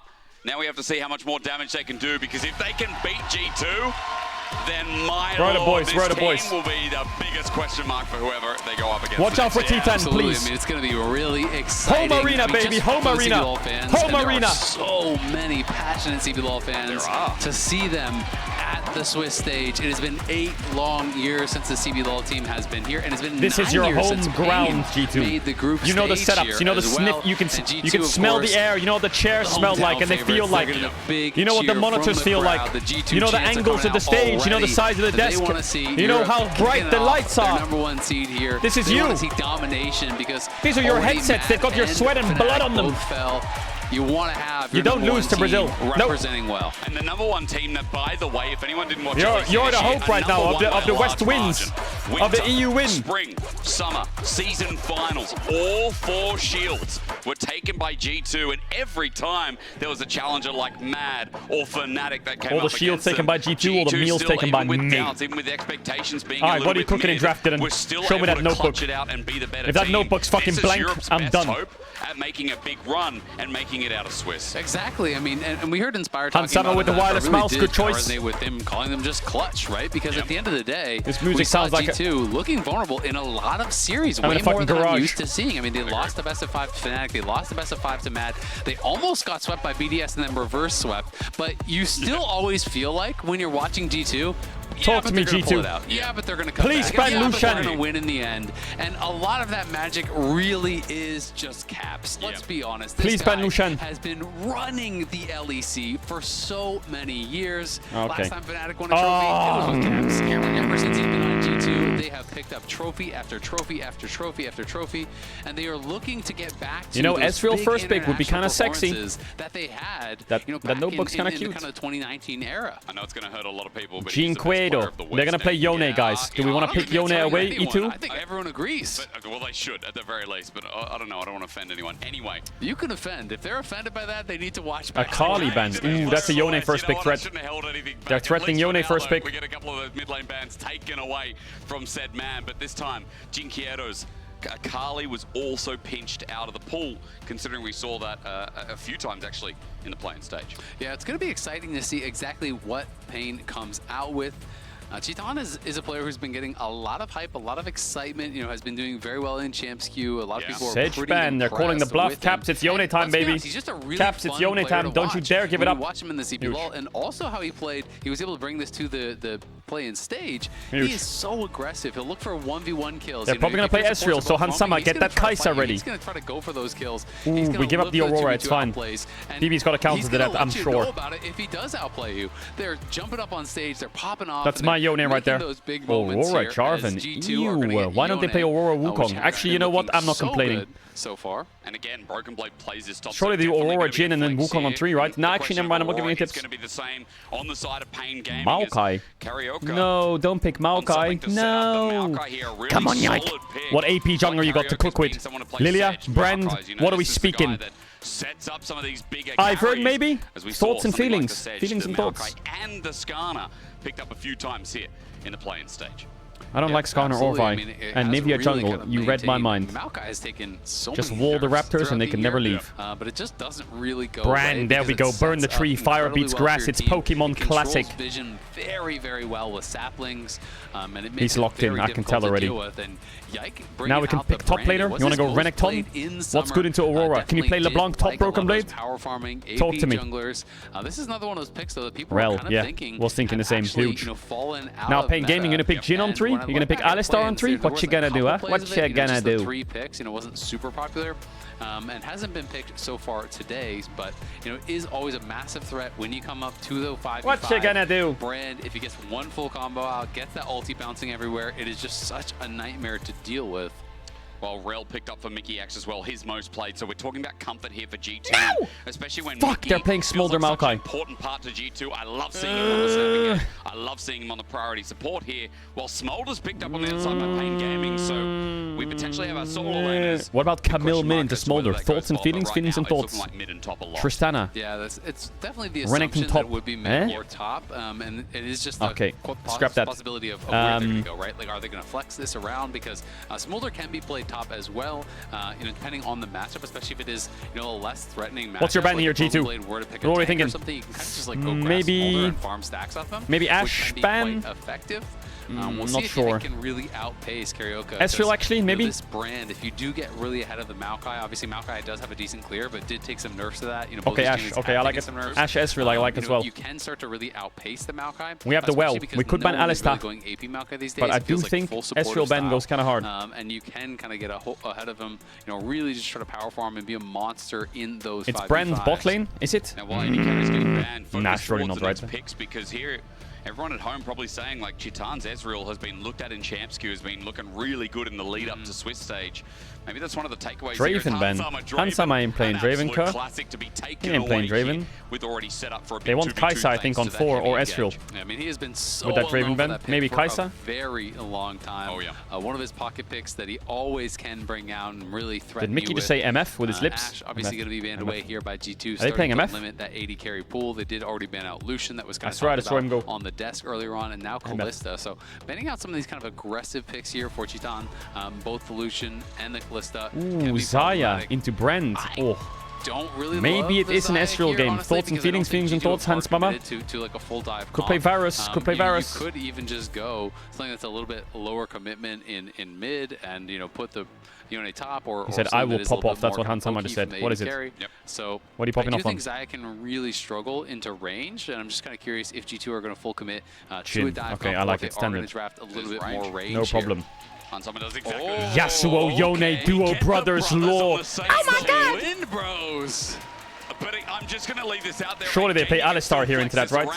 What is G2 doing? They're playing Yasuo Yone double flex in the solo lanes. They're absolutely ill. Going to take his Yone top, caps Yasuo mid. I mean, against Smolder, it's Nautilus. kind of the Corki effect. I like Nautilus. Yeah, pick Nautilus. No, don't do Rakan. To deny the range and poke. Chat, I'm gonna run ads. If you want to avoid ads, you can use a tier 1 or a Twitch Prime. You don't have to sub if you don't want to. You can sub to avoid ads for the rest of the world. If you sub now, we'll be back before the game starts. Hit a big kiss. There is the knockup from the Yone for that Yasuo as well. This is going to be really exciting here. Broken Blade has brought out the Yasuo in the past as well. He used to bring it out. Yasuo Yone. Who's going where? Is it Yasuo top? He's very good. I mean, Broken Blades Yasuo is pretty good. He's pulled it out actually more. Two to that note as well. Caps only once here in the course. I told you that G2 will play this AD mid AP jungle style. BB taking that up to the top side to deal with the Aurora. I love that you also mentioned something like the Gnar, you know, utilizing range in the matchup as well. G2 trolled their drafts, no they didn't. Clearing waves. Maybe this will They're be fine. a new tech here. I don't like Yasuo into Xayah though.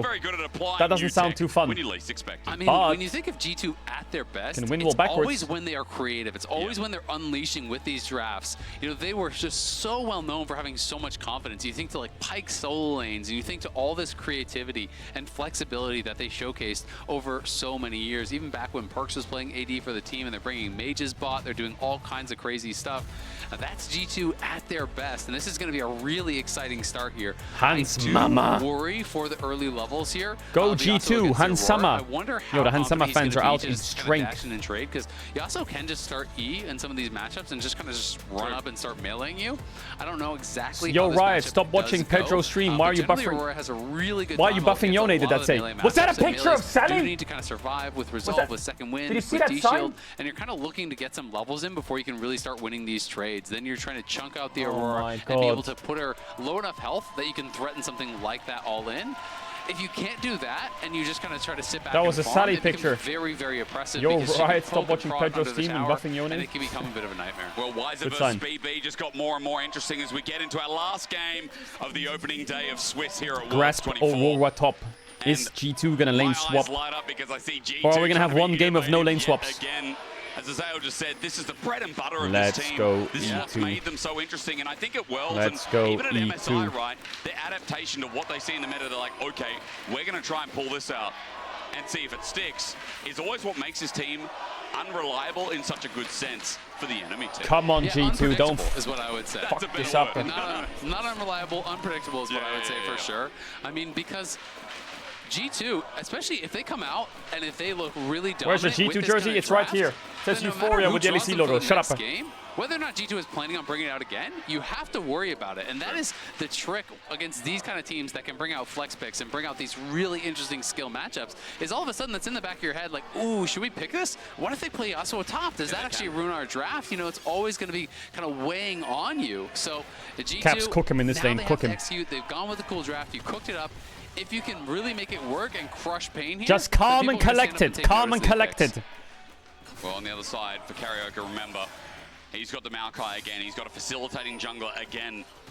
And for PNG, their biggest surprise coming through play-ins, their way to beat R7. Lost the minion, with some okay. of these carries that came through. I think Don't say Wiser -1. on Jax has had a really good setup at the start of Worlds. Chitan Worlds. has been an insane 80 carry. And here on the Xayah again, he's got scaling. He's got teamfight presence once more. And while, you know, we do have to really credit, you know, Pain for being able to make it here, and you know, that definitely is a massive accomplishment. At the same W is time, ass. let's be honest, their series against Yeah, R7 was take that. incredibly sloppy. It was. And G2 is such a good team on the map that even when they fall behind, and they didn't really have a good early game, to be honest, in the LEC. When you think back to even some of the Fnatic series, it's like 3 times in a row they beat Fnatic. Nice Hans giving up Mama. monster early game Nice leads. Hans Mama. They are so good Good on pace. the map. They really know how to spread you out and take advantages in the macro Spread you game. what? And I think Pain is really going to struggle against that. So, you know, even if Pain can set themselves up well, it doesn't necessarily mean that that's going to, you know, result in a victory here, because G2 really can run the map, know exactly Nice how to play Queen the out wall, these trying to deny the cannon. I situations see you, that are BB. Very clever, very clutch. So, you know, I think Pain is pretty reliant on creating advantages here. Guys, but these lanes. They do have some good scaling, and we'll see how many stacks Where's Michael the X going? Smolder can get in that 1v1. And yes, it's a melee matchup, but Yone is pretty evasive and can be a little bit annoying sometimes to be able to trade with. Oh yeah, and when his all-in comes through, it is absolutely complete. On the note of G2, by the way, I mean, such a great point that their early game always felt Nice like a stun, weakness, Mickey. and over the course of this year, they were talking about working on their mid-game, and their mid-game became Nice. so concrete. Nice auto. that Bang. That's what the nuisance Beautiful. is. That's what the annoyance is when you talk about the likes of Fnatic going head-to-head. Beautiful, Hansama. Beautiful. Trades come down here on the bot side. Now, Hansama was engaged on before, but they just pull back and get some damage down as Kuri and Titan just walk it back themselves. Caps walks Caps. into Jinkiero, but some autos come through. It's an even trade. Yeah, and you can see how much faster Yike cleared. Karaoke is just now finally killing his Gromp, whereas the first Scuttle is already dead from Yike. So he's more than a full camp ahead because he walked all the way there. Carioca's going to cross map though, and going to be able to These get the lanes top side don't one look because good. Top Weiser is has losing. pushed. Mid is pushed Jinkato in. pushed in Caps mid, and is getting a decent amount of stacks. We need there. some Already has fucking 18 fighting. already, so that is quite nice. Yes, there is a big focus on just perfect CS and being able to farm stacks off that. But if you can scrap, it accelerates your stacking so incredibly fast on this champion. So when you are playing into melee matchups, it can really accelerate you to the point where you're hitting these breakpoints faster, and then all of a sudden Take the base, take the base. He doesn't have Berserker even base, does he? You have the AoE, it's easier to get all the range minions. Then you're hitting, 125, and all of a sudden you're getting, more and more splash through that's giving you more stacks. It can really kind of ramp up and accelerate. Complicates things as well. Carragher hasn't made his back yet as he still continues to try Fam and clear Scepter, we out like these- that. Not sitting on the same margin. Oh yeah, as BB. Broken Oh yeah. Blade just walks up into top and runs into Weiser. This matchup He was so far, none the feels like wiser. there was a small CS advantage for Weiser before as Broken Blade gets his push in, and of course Hold there up, will I'm be. cooking. Considering 32 to 31 with his full wave into Weiser means this Aurora has a small CS lead. Yep, Let me but cook. BB doing well. Really, you just have to survive generally. Chat, don't in say these dies of cream, matchups. just say I'm funny. It usually does get better for you as the melee. It's the into round 2 range, as draw you, after this game. are It is. starting Round to 2 be draw able is to after get this some game. attack speed. Obviously your Q cooldown goes down a lot. You can start we took to a push, base you in can vault start and to we're be able to swapping. actually take trades more effectively. Okie dokie. And Broken Blade is playing Grasp. If you haven't seen that, Fleet got nerfed for range, but a lot of people really started trying Grasp, and it kind of just became very, very popular across a lot of champions. We saw That's it what even my from, Yone does. E, Zeka Q3, earlier miss on W, Yone. miss It's snapback. played on range It's a champions, classic being played on Caedrel melee combo there. champions. People are just honestly really liking Grasp kind of across the board, and you can see that over on the Pain side, as it is Grasp Smolder and Grasp Aurora as well. It's like when Lethal Tempo started getting explored with, and everyone's like, oh, I can run this on this champion as well. It's like, I might have to it's sue him for possible copyright. anyway. Feels like how Demolish has been for a while as a subset of a rune anyway. Plus, I swear, just the runes like that just give you dopamine. Alright, Grubs are up. Keeps going up, and you're just getting health every time you. BB, don't die on the weak side, please. Don't die on the weak side. Dopamine proc, isn't it? Begging. Yeah, it feels so good to proc Grasp, and the sound is kind of satisfying as well. It really is, and but I've killed myself way too many times. Trying to get a stack. Yeah, I'm like, It's ooh, I like can take Dark this trade Harvest of here. all, you're like, that's like how you felt about Dark Harvest. You're like, oh man, but I can get a stack here. It's worth it. Jungler might be in the bush. I couldn't proc Grasp. It feels so good as Grubs start off at G2. They move on Nice, to top get first, those so they're gonna pick grubbies. this up in the course Get of some 3, gold and onto Brand. You already just talked about the power of Yike. This just comes into fruition. Yet Lovely, again. 3 lovely. picked up, and Kareem, Lovely. even though he's here to try and roam around, Mickey just forces him out. Yep, gonna be able to push him back. Yike just power farming thus far. And in a great spot already, 3 grubs, outpacing what the Maokai is able to do. And again, If I don't get Maokai Cloud just Soul this gonna be game, going I'm for this done. trade on bot side, which has become the standard. But G2 walked through mid, get the push there, and now it looked like they just pull Hey, off the caps, dragon, caps, they give caps, up, caps, they're caps, gonna caps. Yike. Walking blind, he just gets altered from another world, but he's still not Oh, dead. nice The damage. Shield saves his life.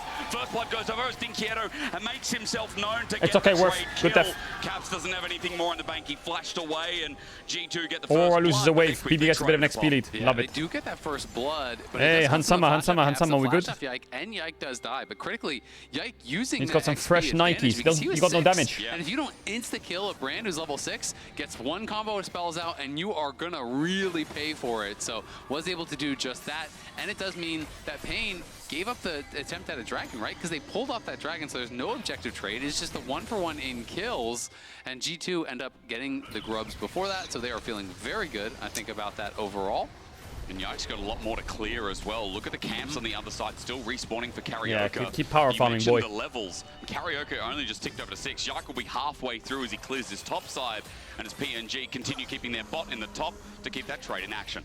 Yeah, I mean, Grubs obviously does give you the bonus XP, but Karaoke also invested time hitting Dragon, didn't end up getting anything from that. So that's time he could have been spending doing something else, farming additional camps, getting that experience. So, Yike already has the components Yes, there yes, for in the good entries. hands. Going to be looking really powerful when he does compete that first item. And Hans just up on top side here with Mickey pushing that in. You can see obviously the top laners have swapped down to bot. There is a slight CS lead for Weiser, but nothing really to worry about. And Caps now has tier 2 boots, has Vamp Scepter, so he's not really going to be getting poked out. For Jinkato, again, it's just about Are we really happy? Are farming we the happy just stacks, sitting and here farming? He's doing a pretty good job of it, up to about 60, but it's nothing insane at this point, and we'll see if he can continue to accelerate that. I think it's okay. It's okay for now. It's okay for now. Also note as we get around this dragon, Mickey is almost level 6. As this is a nice quote. I know you set this up as well. I'd like to say all the way, because if we don't go all the way this year, I don't know what year we will go all the way. I feel like this is the best chance to actually win it. Like, this could be another great chance for EU. Absolutely, and I mean, they're putting that pressure on themselves. You know, this is not something they're saying like retroactively Okay, after I they mean, already your did words, well. not mine. I also saw something very similar from Broken Blade, where they're basically saying, you know, we've been together for a Cloud couple years Dragon! now, Fuck, and it's not the soul. basically, if not now, At least not Infernal we Soul. have got to do it now. We've Mickey? got to have those international performances, and we'll see if they can find it now. We'll play like this. I mean, quickness comes through. Remember, Mickey's not level 6 yet. There is no Magnet Storm available. He Oh, was yeah, cook him a one bit. minion off, but as the curtain call sets up with the Seer and the flash away from Karaoke, there's no kill in response. Pain get one and get away. And I will say this is one of the bad habits that we did see from Mickey. You know, Mickey at times this year did get a little bit, let's say, loose with it on some of his engages. Mickey XDD, yeah. And, you know, did end up giving over a lot of Hysterics kills. is So this farming time gives a bit of a emotes. freebie over to Pain, but G2 still in the driver's seat. You know, they are going to be scaling well. It's just such a big question about how will you engage, how will you be able to pull this off on the G2 side. Of course, Mickey X can be setting them up, but Caps can also potentially set up Broken Blade. He can also set himself up. The counter engage, though, is pretty difficult to deal with because if you're sending in both the Yasuo and the Yone, Big gold lead in AD and top. all of a sudden Rakan can be there with the counter engage. You can be getting hit by Aurora. There can be the roots from Maokai. There's lots of lockdown, and your main target, you know, Chidan is very difficult to actually get because of the Xayah ult. So you're going to have to be looking more towards Jin Kato, who does have the safety, of course, of the flap. Corrupt is spawning in 8 seconds, guys. Do we need to swap? Do we need to move? What do we do to do? I mean, zone Think control about from it. this champion is nuts, and there's a reason it starts getting banned more and more. When I see it left open, I think, How do you lose to Pain what is Gaming? your We're not losing response to Pain for Gaming. this? How do you not make it out of G2 cooked planes, with the idiot? Yasuo. Okay, for the laning phase, or at least Couldn't be me. beyond that, as you said, it needs to stay safe. But my concern is always when we get to these skirmishes, these fights, and what Aurora so far at Worlds has shown us. That champion is broken, and that champion, when able to zone out 2 or 3 people, changes the whole course of a team fight. Absolutely, but Windwall also going to be really strong here. You can't just throw out the Maokai ult because Windwall could actually block that. You know, that's going to be really strong also against Oh yeah, double oh AD yeah, carries. me gusta, As me G2 gusta. looking to set up a dive. Weiser is very low. No me Karaoke gusta. trying to come in. Me gusta. Still Tempest needs to hit Yeah. Cook him. Yes, face rush. No aftershock. Cook him. Storm is up and available, so G2 have more to work with, but there we go. The ulti we talked about quickly disengaged from G2. Yeah. Oh yeah. Nice, Michael X. Nice. Nice. Huge. Get top tier 1. Michael X. A good punish from G2. Really well done. Good there job. by G2. Great. Is it not going to movement. TP They from mid? wrap No, we don't. around behind him, and even though Karaoke tries to come cover the dive, Weiser's just too low to really contribute too much to the fight. So you know he gets caught out. Weiser can't really do much back. Good stuff. Good stuff. Playing Get the those map, blades of as the I Ruined said, King for the they're edgy so solo good laners. at playing the map, and they just set this fight up really well. BB trades heavily onto Weiser. Karaoke gets caught, and if you get stunned, none the you're getting wiser. full comboed by the brand, and that is going to destroy you as a tank. So even though Weiser comes Shut over, my mouse drops ran the out of ulti, battery. they try to get this opportunity to peel. Just really, there's no recourse. And Azale, the recourse doesn't come through also because Yeah, it has battery the now. ult at level 1 is only 1.25 seconds, right? Yeah. It's so quick. And there's not much you can do to build around it as G2. Obviously finding the play there and Pain getting pushed behind. You brought it up earlier in the game. How Oh, yeah, quick BB. Yike was to the setup Just here make fun of them a bit. as Broken Blade has to Yeah, flash away, went exactly in a my bit too thoughts. deep. Just flash As away. Now it becomes a 1v2, but Yike is 30 CS up. Yike is 1.5k up, and I know in Champs Queue this guy has been cooking on more than just Brand. Yike has been having a good setup to run into this Worlds as it is. Brand is just such a nightmare when it gets this far ahead. You know, you get a quick 2 items. You I'm get scared level about that 11. Xayah. All of a sudden, it's G2's just like, champs yeah, okay, die great. We dealt very with the Yasuo, quickly. we dealt with the Yone, but If some Xayah random gets good items, brand she will bounces just kill melt their whole every team, single like, one of them you know, if they fuck up the engage. It can happen to Every you. It single can one just get gets very, annihilated. Very annoying. And G2 has such a clear, easy to execute comp. Like, well, I shouldn't say it's easy to execute, but clear idea of how But they for want now, to we're execute fine. the comp, right? Get him hands. Exactly. I mean, you open up with the Jin ult, you're flying forward with the Rel. There's a Brand ult bouncing around. You know, Yone and Yasuo are going in. Windwall is protecting them from the AD carries. It's a very clear idea of what They've they got to want to get that do. Xayah down. Of course, if you do misstep on the Yone or the Yasuo, It's just if they can be dive into her very and fail it, difficult. she can hit them. Otherwise, she can't really hit them. On you, but Caps got the Krugs. oh, the Cap's getting a little bit spicy Also here. got some damage on Maokai. Nice. Huge. Now we dive bottom and get bot tier 1. Perfect. Actually, good map pressure from G2. Yeah, he wanted to try to steal Great away map pressure. that camp because Karaoke early smited on the Krugs. So Cap's trying to get a little bit spicy with it. Does get jumped on as Jinkato and Curry trying to move down here. But G2, again, they're just going to play Guys. the map. They're going to run you in circles. Your tower's Nice. gone. 6 scrubs is so busted. It shreds. I mean, Broken Blade needs Blade. Face for Blade, get double Blade. 3 of these games today where there's been nice back and forth trading. The PSG one hits to mind, but the map state and the way that G2 have played it here is obviously so far superior. 4K gold. Double blade on Yona Yasuo. Minutes, That's where we spike. It's been a bit back and forth in kills. It ain't the same way with the way that they're playing the map state. Exactly. I mean, G2 are just really showing their class on their macro and how they play the map. I mean, great. Yeah, macro maniacs are fighting pretty well, but it doesn't matter if you're just getting destroyed on the map movements. You know, you're losing the grubs, you're losing these towers left, right, and center. They're now 4,000 gold behind here. They're only up to 1 kill, but they are very far down. 11 turret plates went the way of G2. And so now that advantage is getting bigger. Double Blade the Rune King is completed for Broken Blade and Caps. They're twinning on the items. Have the exact same ones completed there. And Hans has done one. Can we get there in time? Yike has been We don't have Caps TP. While, so Painter gonna get the dragon. Okay, Chin ult. The question is that with the curtain Mickey. call, Mickey. Broken Blade, nice setup. Oh, beautiful, beautiful. Take the free kill, take the free kill. By Pain. G2 give another kill, or rather their first kill, over to the top lane.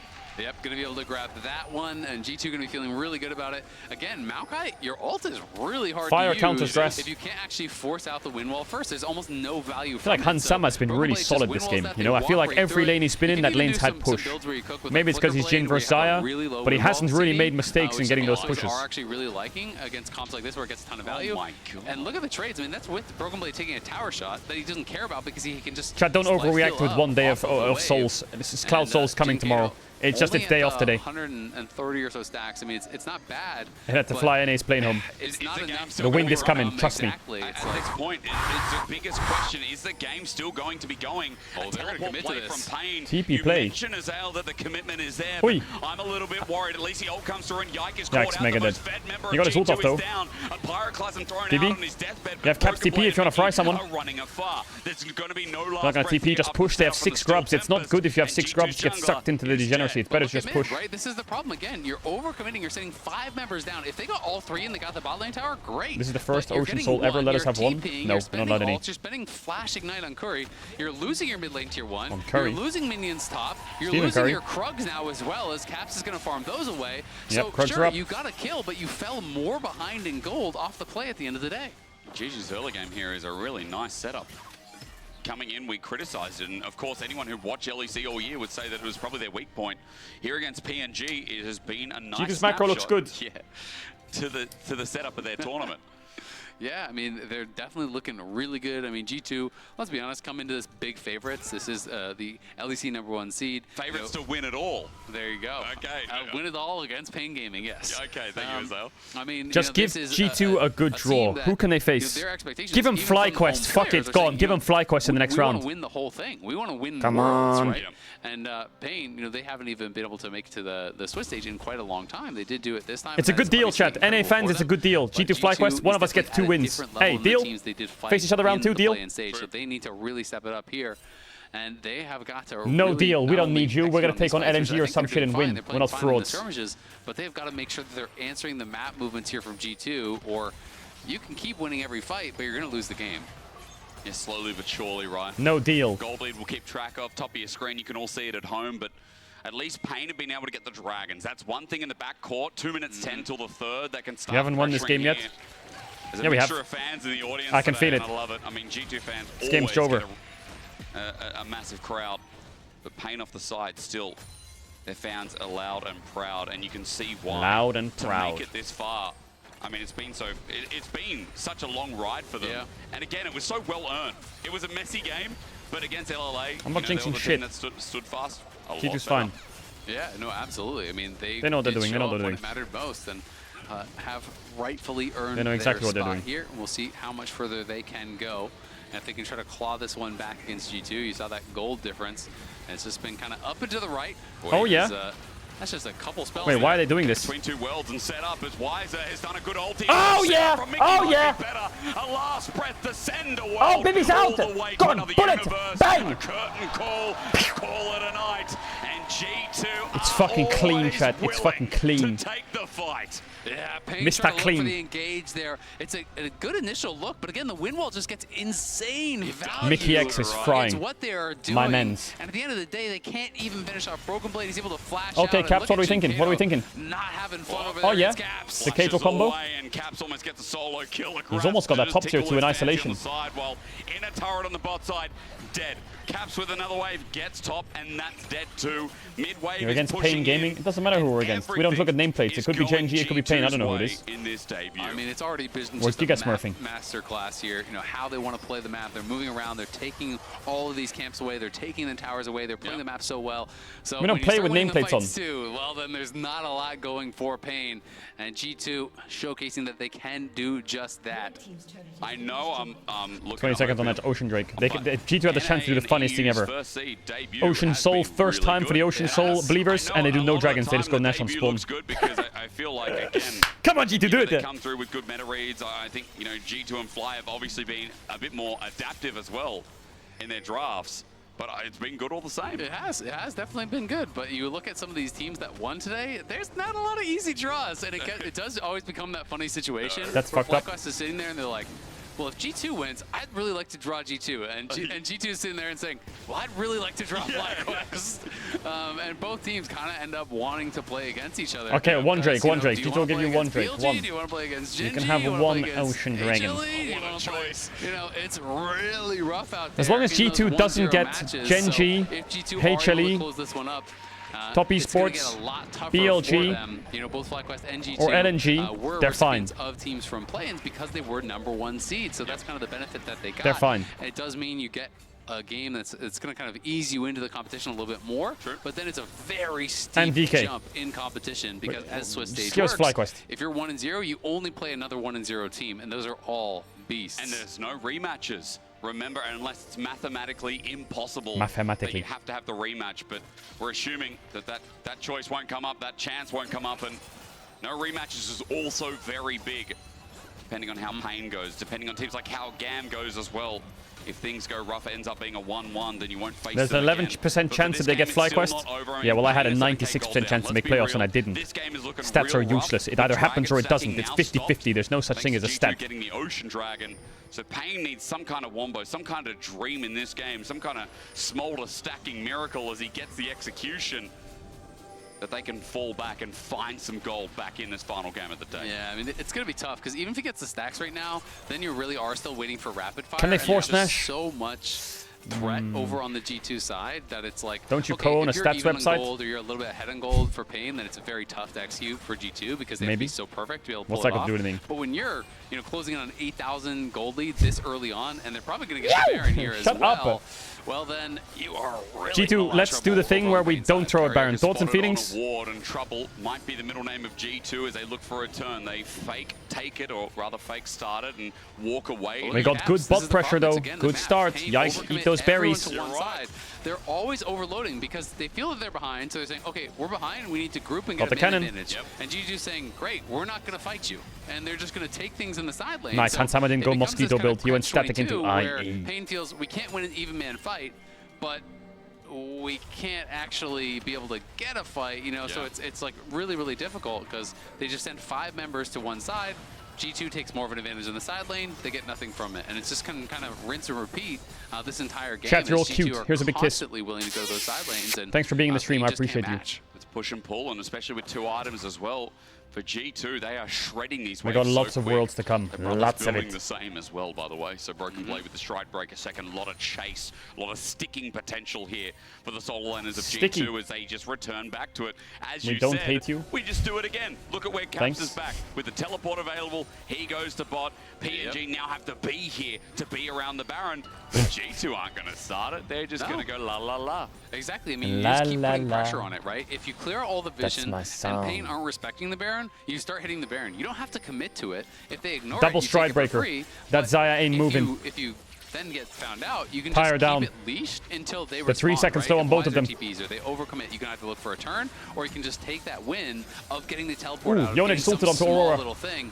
As look at Weiser, he does not like that 1v1. That's an ult traded, and he was getting obliterated. Is Caps Chovy chat? I can't tell. The ult was traded, but as he teleports 284 CS at 23 minutes. That's going to be a bigger deal. Nice CS set up with the Blaze. No flash on the Maokai. Karaoke takes a bit of HP as Poor well. Terra, no flash. Mickey, as G2 still hover around this enemy jungle, looking for that next pick. Oh, Michael X, that's disgusting. There's an execute there, so they're going to take the quickness at least. That's disgusting. Hail Mary, and this time around again, the that's disgusting. gets a target. Mum flies through as well. Guys. How far ahead? Broken Blade with a Oh, Titan forgot to press R.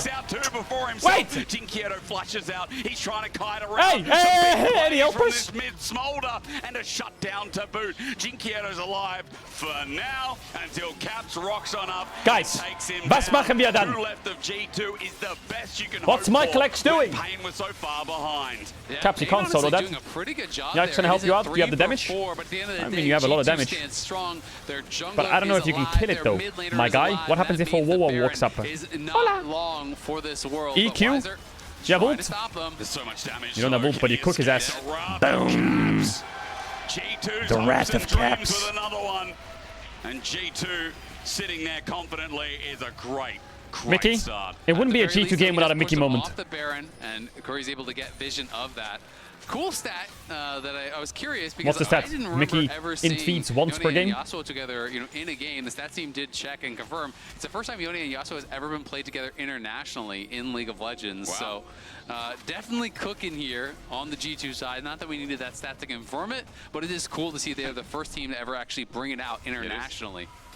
I mean, for the comp, it's worked seamlessly. They've been in Worked side really lanes well for the majority of the game, and then they Mickey, just join in. we don't run from base and do it again. The int train needs to put the brakes on. See Jinketo working towards Oh, for fuck's sakes, man. Why are they doing another Ocean Dragon? To get a lot more problematic for the other side, as you can kind of just become this poke champ. You just kind of straight back and forth, wait for rapid fire procs, and then you use that obviously on your Q. You're putting it on that true damage burn, and you're kind of poking and prodding, trying to push your opponents lower and lower and get them into a rough spot here. Chitan does have a very high DPS build. Okay, here, you can have that one. That was like a donation. On the other side, and 3 items are really You're not getting more than 2 pretty much everyone. this game. Yike Sorry, buddy. has a Banshee's Veil, which means it's even harder to get any sort of a pick, which you kind of be depending upon. And Hans is super strong on 3, Caps is super strong on 3, so G2 obviously still massively. Mickey chose Rel and Pick'em Deaths. Well, that explains why he fucking trolled the game on red buff, doesn't it? Getting a little bit All right, of hope, Mickey, you're winning the Pick'ems. Good job. Now win the game. Over on that top side, even though Caps wasn't there at the start. It was in the same position where G2, it got a little bit messy, and Pain would take that every day of the week. You mentioned the gold lead again, 9,000. Just let Caps cook on the side lane, seriously. Caps, Actually, just don't even need to do Baron. Just cook on the side lane. Pain is just struggling for vision to try and claw some out of G2's hands. I mean, it's just so hard. G2 just has to sit here and wait for Caps to do his work. Neither of the soul laners from Pain can do anything about the Yone. We saw that Weiser couldn't touch him at all. Definitely, Jinketo cannot win that 1v1 unless Caps make a serious mistake, or really a series of serious mistakes. So now G2 start this up again, and Caps is just going to go forward, keep pressuring. He's going to be able to get Guys, we don't even have to do this. We can pull off the Baron. Hello. Mickey, why did we go in? We had a wall. We could stand behind the wall. Mickey. Jin ult? Any Jin ults? No ult on Xayah. And now for G2. The question is whether they're all right. Caps is holding both waves at once, and with range in the making as well. Caps CS numbers are going through the roof. Them at bay. Chitan is able to get that 1 kill onto Mickey, so not bad by Pain. Guys. But you are always going to lose that inhibitor on Mickey's the bot playing side. for Pick'ems, man. Now that is going to make holding the Baron even more No flash, no difficult. ulti. 1, His ulti was burned, 2. and Broken Blade just Boom. closes the Now we go gap. Baron. Easy clap. One, thanks to Han Summer with That's the an easy support. Baron. Wise is still here as well in G2. Let's dance around Baron. Mumbo number 5. Yeah, nicely done there by G2. Broken Blade just commits Mumbo the number flash. 5. Hans opens up, and then when the curtain call is coming through, you basically are forced to be juking back and forth from the side there. But Pain not going to give this one up. The question is, can they actually get a fight here before Caps Is Caps just playing for highest CS pyramid or what? Doesn't base, My man. You have to decide, are you going to hard engage here right now, or are you going to answer Caps? 2 people backing away to deal Kimi, with what do you it. think He about a just TP? walks on up with 6 Yone grubs. Yasuo TP Half health on the 2v4 Nexus deal. turret. Baron's still going down, by the way. Hey, Next Caps time, getting it might ulted. be Mods. for real. Karaoke needs a miracle steal while they commit to Caps, and he's just going to leave it. It'll go down. No Easy. contest, and Caps gets out on the side of your screen. The Red Bull 2 minutes on Drake. What if we didn't wait for Drake and ended the game? Thoughts? Yeah, they're looking really strong. Caps is so dominant in the side lanes. Caps is not making any mistakes on side lane. He is literally just pushing sides, respecting, not overcommitting, and it's this consistent side lane pressure. I talked about it in the tier list. One of G2's biggest strengths is Caps' side laning. His Azir was massive for G2 against Fnatic. His Yone is also massive on the side lane. Not allowing Pain to really find anything. This is where Caps here. They have no answer for either of the win bros has been here shining a on lot. G2, It's on so these side lanes. It's so tough, man. You're just getting pulled apart. It's really nice to see. You know, since joining. Which is your favorite win, bro? Like, the Smolder is over 10 CS per minute. He's still down 70 CS. I fell into the degeneracy, you know? You know, it was really funny to me coming It is also much easier and I think much more overpowered. Yeah. You reckon it's easy? It's I definitely... think it's way easier than Yasuo. Yeah, it's easy to int on Yasuo, isn't it? But you can still int very easily. Deadman's plate? You can, but I know how to just int on press Yone, E, just ask and then me. You can always go back. Yeah. The problem is with Yasuo, I can't go back. Yeah, that's right. Where's the minion? I can go in, but I can't. True. Usually I'm dead after that. Actually, Deadman's maybe it is plate. easier, so I need to change I mean, it's the faster to Yasuo. push Okay, side lanes, I point guess. taken here. At the end of Swiss, I hope We we have see Drake some in 50 more seconds. At the very least, like, we've talked up Here comes a innovation top push. from They don't G2's really what have we good tower expected. hitting champs. They We have to know use the there's cannon. more in their pocket, But by Caps the is way. playing the This mid is push. Just only don't get engaged on top. Just grasp again. Win wallet, win wallet. Group up and win wallet. Walk me through it. Oh There it shit, is. that's not the Between best. two wells as well, zones them down. Mum does a bit, but Oh, Mickey had to go in there. gives a nice last The breath 2v4, the 2v4. Here comes Caps. because they can't breathe anymore as Broken Blade ran all the way in to give Mickey Oh, a the death. ult angle is Still pretty won't connect, but banana G2 combo. are now playing coy. PNG stuck in I their feel like base G2 while is, the bottom wave is going to start crashing in. Yeah, it's going to get so These difficult fights don't for look them great. with all of these waves pushing But I mean, in. Yone was Pain late and do did still miss, have so their two we'll just main allow carries it. alive here, though, so a little bit of wave clear is available to them, but you said it. Super's coming in bot, the Baron up wave in mid, in top. They just can't be everywhere at once. They can't clear this out fast enough. And even the wind wall protecting the Baron up cannon Maokai is flashed. pretty annoying. Yeah, but you always As call it can a see, banana even combo. more If I damage being ulted dealt someone to who this flashed away, Nexus you'd still say I tower. missed. Carrier That's Code what you trying do. to hold It's just mid you're there. fucking They're trying to get as you're much annoying. gold as possible into these carries, but look at Caps. He went dead, man. Oh, yeah. So he's really cooking. Wants the additional move speed there on it. And Don't it's do going to the be Drake. extremely annoying to deal with. Oh my One god. tank in the game, After right? tomorrow, Who's Cloud's gonna going to do be the last damage? place Well, at this rate. Smaller. Well, thankfully, the majority of that is still AD. And with the Zire as well, Caps can just run on in. All right, big spikes coming in. BT, I guess he's also building BT. Randuin's. He's got so many builds I don't think it's enough though. Just I think if this game was going super late, G2 has a big problem. But they have too much side lane pressure. When you do E in, so it has even additional mobility. He has double lifesteal items. There's quite a bit of HP. They have too much side lane pressure to ever fall behind. You'll always have numbers advantage wherever you want to have it. You're not going to outduel them, and it just gets really, really difficult for them.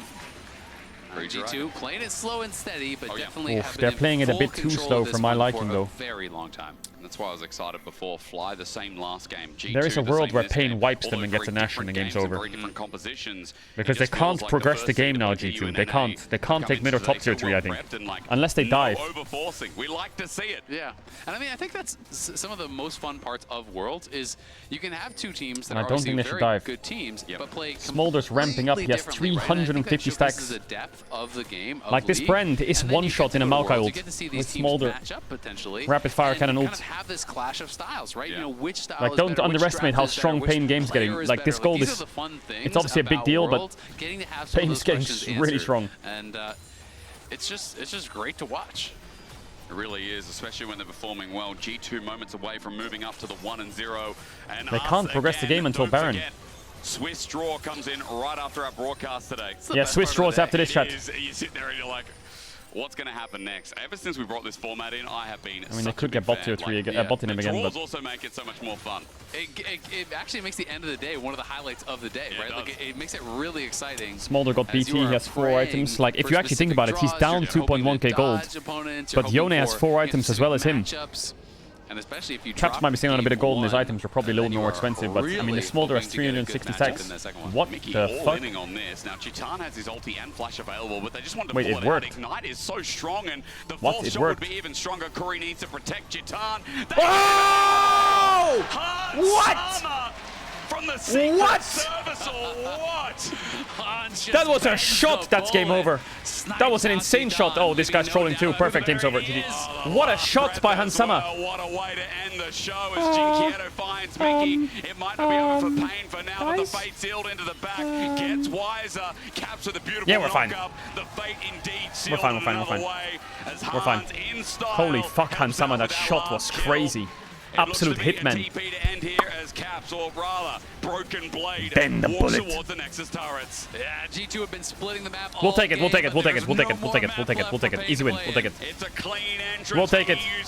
Oh, the Yasuo Yone combo, the Q3 knock up into the ultra. What was that? Open us up with a 1-0 Nice win by the boys. All right, chat, time for the draw. Could not be more clean. Time for the draw. Come on, give G2 FlyQuest. Go on, do it. I dare you. Both getting a win on the board here to close things out. Both the #1 seeds will advance, and now they can be really happy about that. They can breathe a sigh of relief here.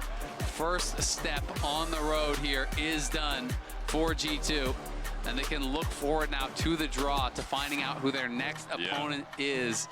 And again, there are so many Please give us FlyQuest, please. waters, man. And There for are so Fnatic many and Mad, ridiculously please don't draw teams, T1 but those are the kind of teams or Weibo. that G2 want to take down. What is it? And those are the kind of T1, teams that Weibo, you must be able to Fnatic, take down if you Gam, want to achieve the goals that they have set for PSG, themselves. When you're talking Mad, about, if not when, Pain. if not now when, And you're talking about winning worlds, you're talking about having that international success, you have got to be able to beat those big dogs, and they're going to have their opportunity. There's so many TL. big rosters at this tournament, and it's great to see. Then there's that, you know, we can G2, include G2 as Tess, one of them, and again, I've got EU DK, bias, I don't deny that, Gen especially G, being on the home BLG, stage here.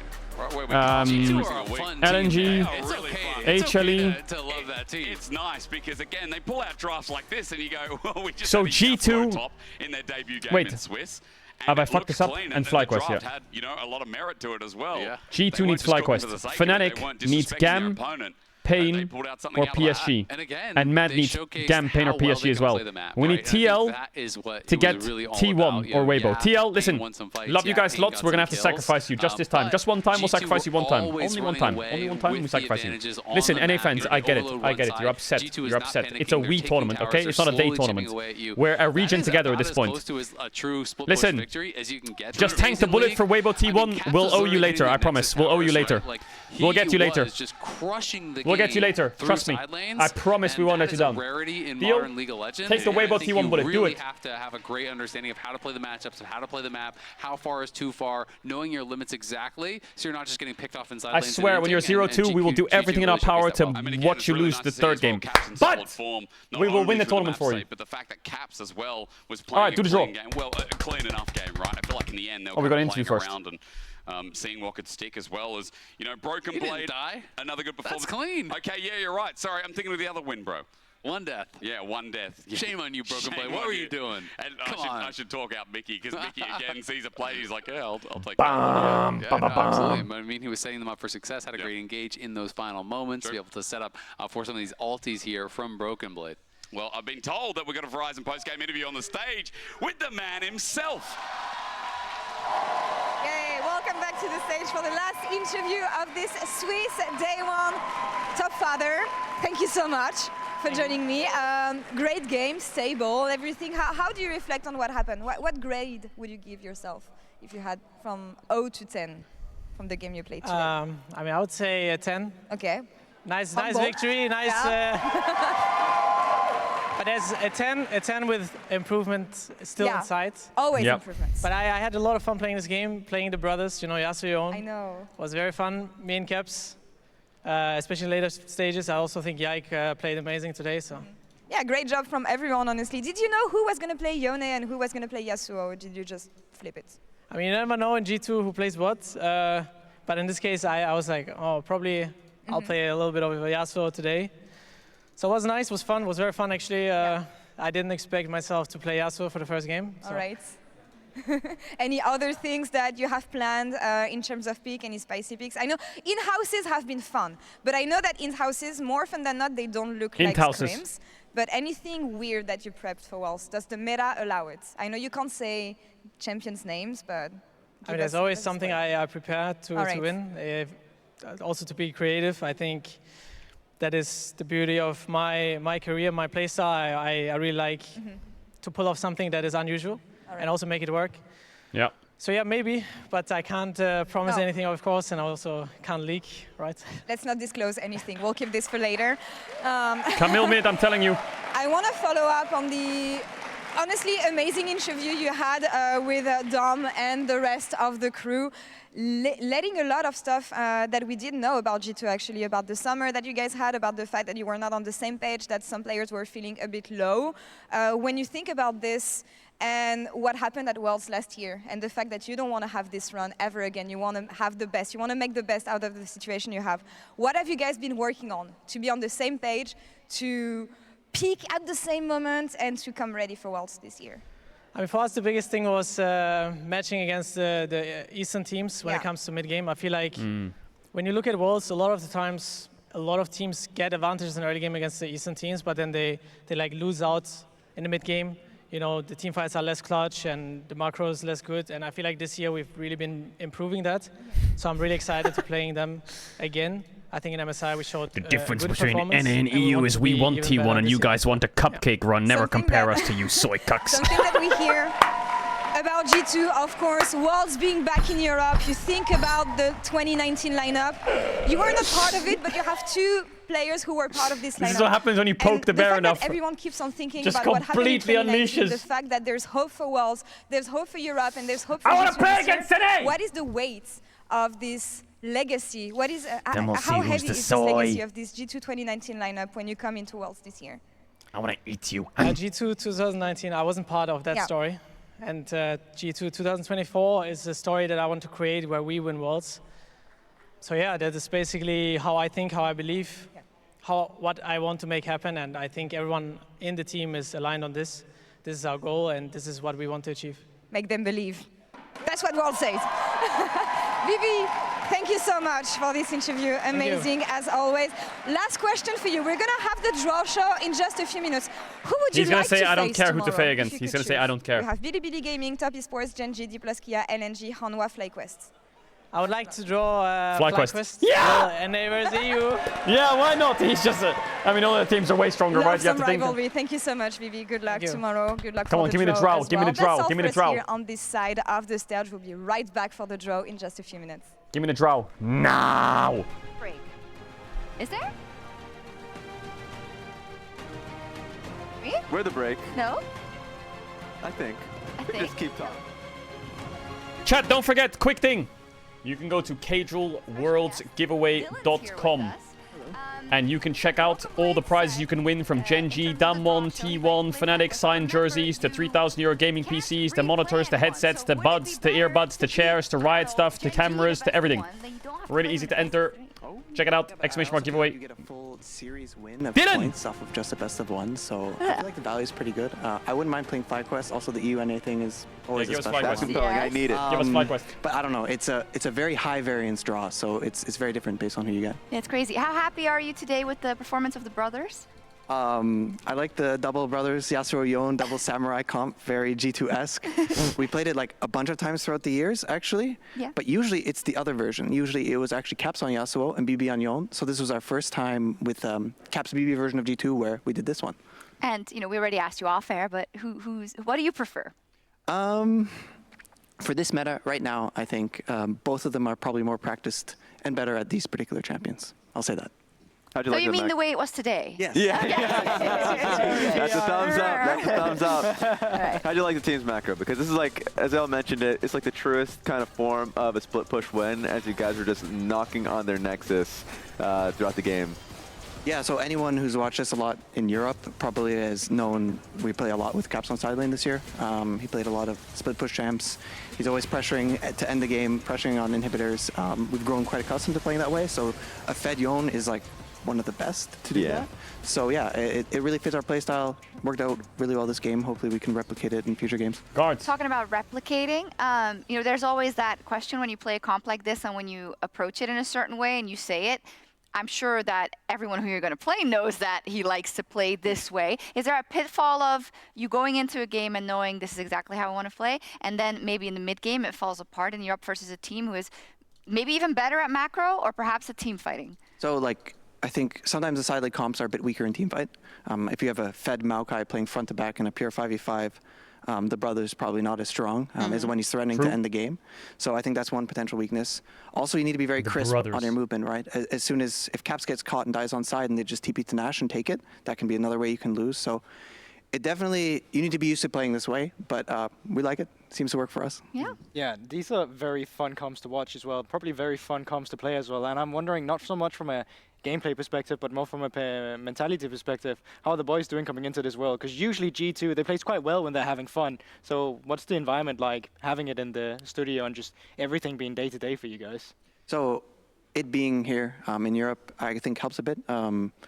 When you have to travel all the way across the world and be in a different environment, that always just makes things a bit harder. I mean, T1 didn't like it too much. Felt really good coming here but they to won the when it studio was in and Korea, right? being prepared. Scrims have been good, mostly good, like a bit of a mixed bag, but we're learning a lot, right? A bit As of a you can mixed see, bag there's is a lot good. of lane swaps. There's a lot of very different big meta shakeups. So there's just a lot of different stuff going on. Do you think that helps you guys more? Because there's been times where you guys have been winning a lot, and I've seen quotes in interview as like, well, it felt like sometimes they learned more from us than we learned from them. Do you feel like this time around it's a bit Static shift different, damage versus T1 how is it? was 3.8k from a 16.5k total. Shiv was 20% of his damage. Fair enough. More. That would probably make me feel the best. But yeah, no, absolutely. There is that feeling of, oh, this is what's been working for us. This is what has not. So we can kind of try and have these strategies. Have you ever felt like there was I wouldn't say a problem, but like a motivation thing? Because like during the regular season, when you guys are winning a lot, and it feels like you guys are guaranteed for international play, you know, early games can feel a little sloppy, or some of the gameplay can feel a little sloppy. But then show me the draw. I guess an example would be MSI, where you guys looked incredible. Do you feel as though when the pressure is on, that you guys really come online and feel like you guys come together, or is that, you know, what do you I don't know how long it's going to take them for them to start the draw. Like, when you're at Worlds, you're at MSI, you're playing the top teams in the world. Even when you're preparing for like a big stadium, like for the EU LEC finals, we just get that energy and try that much harder, a bit more practice, a bit more everything, for sure. And of course, one of the big questions is you have last year's Worlds, which I know was kind of like, I feel like probably the most disappointing thing that could ever happen in this 600+ day run with this particular iteration of the team. But I feel like sometimes we hear this from teams, right? They say it wasn't our day, you know? And I feel like that's something. Is that something you can completely eradicate, you feel like? Or how do you feel you've made progress in that regard, knowing that, no, we are actually at a point where we feel pretty unshakable that if we are the team that does go into a best of as the favorites, that we should be able to close it out? Yeah, well, I think already this year we won every split in Europe instead of dropping one. We were a lot more consistent when it really mattered in Europe as well. But it's competition, right? There's always that element of, we go into Worlds last year, beat LCK, beat LPL back-to-back, and then our condition became very poor when we lost. But it works the other way as well, right? We can show up to a day and play really, really well and take games or series off the best teams. Yeah. So it's fun. That's like the whole reason we're here in the first place. It's the way the cookie crumbles. Yeah. You're right. No, it's true. It's so exciting. It was so great last year at the end, particularly. No, just kidding, of course. No, super excited. Any predictions for the draw show? I think we're super close, like 30 seconds. Any matchup 30 seconds really till the draw show, huge. Ooh, I mean, EU versus NA matchup play, like a FlyQuest versus G2, please. What about like the 0-1 matchups? It's possible. TL Fnatic, it's already possible. TL Fnatic, oh my god, gimme. Please. I think a lot of people will look at who T1 draws. I think that'll be a big one. That's a good point. Oh, true. That 1-0 pool is so completely we're stacked, drawing, chat. Here we go. So it's getting ready. Great. It's getting ready, so we're going to be giving it over to the World's 2024 Swiss stage. Stage 2, draw show. Let's go. Hello and welcome everyone to the World's 2024 Swiss stage draw show. G2 gets I'm joined by FlyQuest. Riot Games tournament official Malu. Thank you so much Fnatic for joining get me on PSG stage. Gamma Pain. And for tonight's draw, our 16 teams Yo, will be Malu, don't divided troll. based on today's results. The first set of teams consists on those that went 1-0 today, and the second set of teams are those that went 0-1. Now, for the round 2 of the Swiss stage, there are no restrictions on matchups, which one means of these that three. 2 teams from the same region can face off. Wait, we can get a same region matchup. Our 1-0 team consists of Bilibili Gaming, Top Esports, Genji, Oh my D god. plus Kia, G2 needs FlyQuest or LNG. Hanwha Life Esports, Or Top Esports, FlyQuest, maybe. Anything else is a G2 horror. Esports. Maybe DK. One of these 3 is a horror. BLG, Genji, or Hanwha Life for G2 is fucked. Malu, if you would please draw the first team.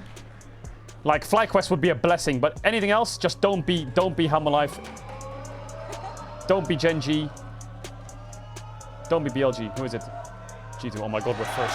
G2 Esports. Come on! Oh and my they will god. be facing against... Please don't draw BLG Hammerlife for Genji. Anything else is probably fine. Don't you fucking dare. Come on, baby! Come on, be FlyQuest, be FlyQuest. Hanwha Life Esports. All right, now to the second matchup. Malu, please, if you would draw the second team.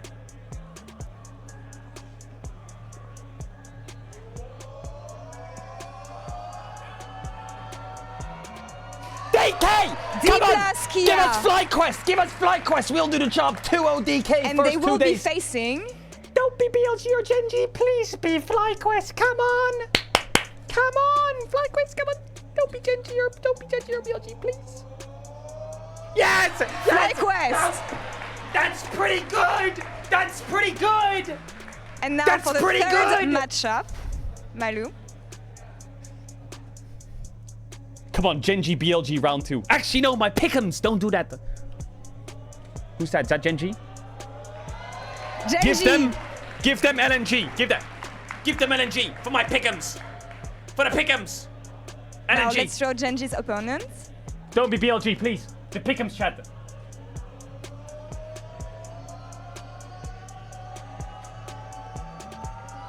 Top Esports. Not bad, not bad. Wait, does that mean BLG, LNG? Wait, LPL in All round right, 2? now for the fourth matchup.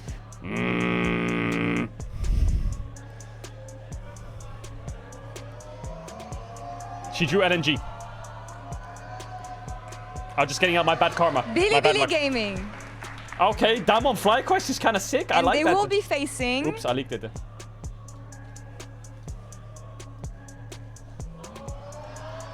She can't open it. It's too OP. There's nothing in the bowl. What? But there's What? only one team left. What? And the only There's team left nothing is in the LNG. ball?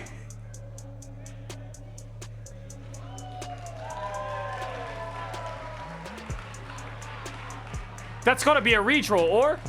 All right, now for the 0 and 1 teams. Does that count as a we redraw have. or not? Mad Lions Koi, T1, Weibo Gaming, Huh? Fnatic. Wait, I don't get that. Team Liquid, I don't know Honda, I don't know how percentages work. PSG Talent, GAM Esports, and Pain Gaming.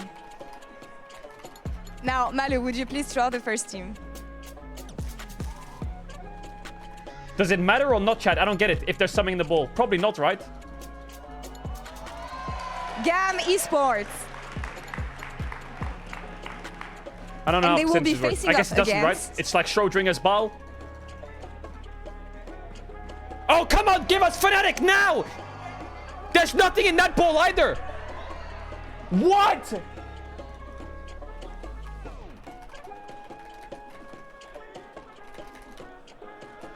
What?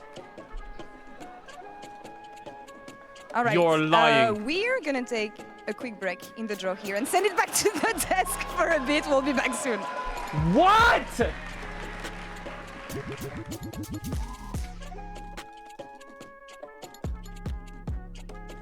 Set. I'm thinking the draw is going to be reset. I don't know. Dylan is hoping it's the whole draw. There's no way we're going to have to redraw the whole thing. I'm waiting for an update because we'd really get a little bit more information, but for sure, obviously, the second part. Are they going to redraw you know what, I'm not going everything? to speak because I don't want to give any misinformation. No, let's just. I'm going to assume the first ones were correct. We'll just go over it anyways. Yeah, just the to first talk one about stands, unfortunately. Oh, the first one So stands. what I wrote down is G2 versus HLE. You can actually kind of talk about it immediately if you'd like to. Yeah. Yeah, obviously one of the harder teams we could have faced. One LCK, very good. Zeka played Yon today. Beast? Very Oh, good. true, the Very Yon matchup. good. Zeka Also versus played Caps is insane. Caps Yon was also What? very good. So yeah, no, I think we can take a game off of anyone, especially in this setting.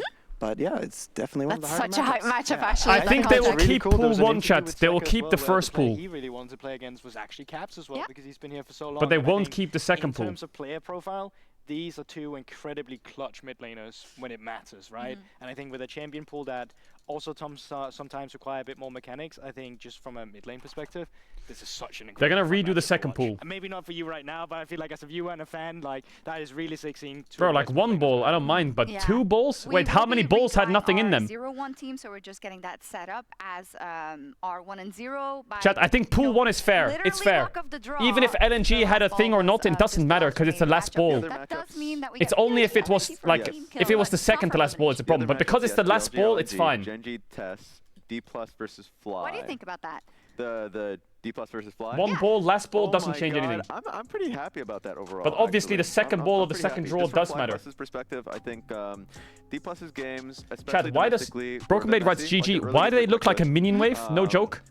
You've got like the melees, 2 casters, and a cannon. What happened today? Is it just me? So like, oh my god, they had the lead. I feel like I just want to clear the wave. And then it didn't matter anyways because it got thrown back into them. So is it just me who thinks that? One thing that FlyQuest is genuinely good at is being able to maintain the advantages that they have. Oh my god, my league brain rotter. And I think Inspired and Whippo, they showcased it today, that they are able to, at least in the mid game, have a really strong kind of like, their calls are great. They play the map really well. So I think that's the best one we could have gotten other than like an LNG. Yeah, I think that's a good read. I think Showmaker was phenomenal today, though. Yeah. I mean, even in all the throws, he really kept everything. I mean, I don't want to say he won the game for DK, but he kept a lot of pressure up specifically to right that chip. It's like, historically as well, he's just always been one of the pioneers for LeBlanc mid as well. I think he really... LeBlanc. Okay, Froggen. LeBlanc. LeBlanc. That's bullying. I am Danish. Get where you want to be, yes. Shout out my boy Froggen. But no, I think historically in competitive, he's been incredibly gifted on LeBlanc. He's always found windows to make it matter in team fights. I think there's a clear difference between a guy who knows what he needs to do on LeBlanc when you're in a mid to late game scenario and set up around objectives, and a guy who doesn't. And Showmaker is just clearly one of the best when it comes to this. Like I think it would be interesting to see how that works draft-wise though, and match prep-wise as well, because FlyQuest, they had some tricks today, the whole Scion Ivor and lane swap stuff. And if you're gonna play major, wait, Froggen's in the chat. Wow, Froggen! Yo, I love your Bloons tower defense streams. When are they coming back? At least that FlyQuest put together today. So I think from a prep perspective, that's a very interesting matchup. What's your favorite matchup of the 4? Of course, your matchup, D+ versus Fly, Genji TS, BLG LNG. Yeah, so I have to go prepare for one of those 4 matchups. So it's probably more the one I'm thinking about. Yeah. I think my favorite probably actually would be Dom on Fly, I would say. Dom on Fly? I think that's a most banger. Interesting one. That's a banger. Are you Canadian or are you American? I am Canadian. Yeah, Didn't sound sad, chat. Toronto. He's okay, I'm Calgary, Alberta. It's because he drew Half-Life. It's a horror. Ready?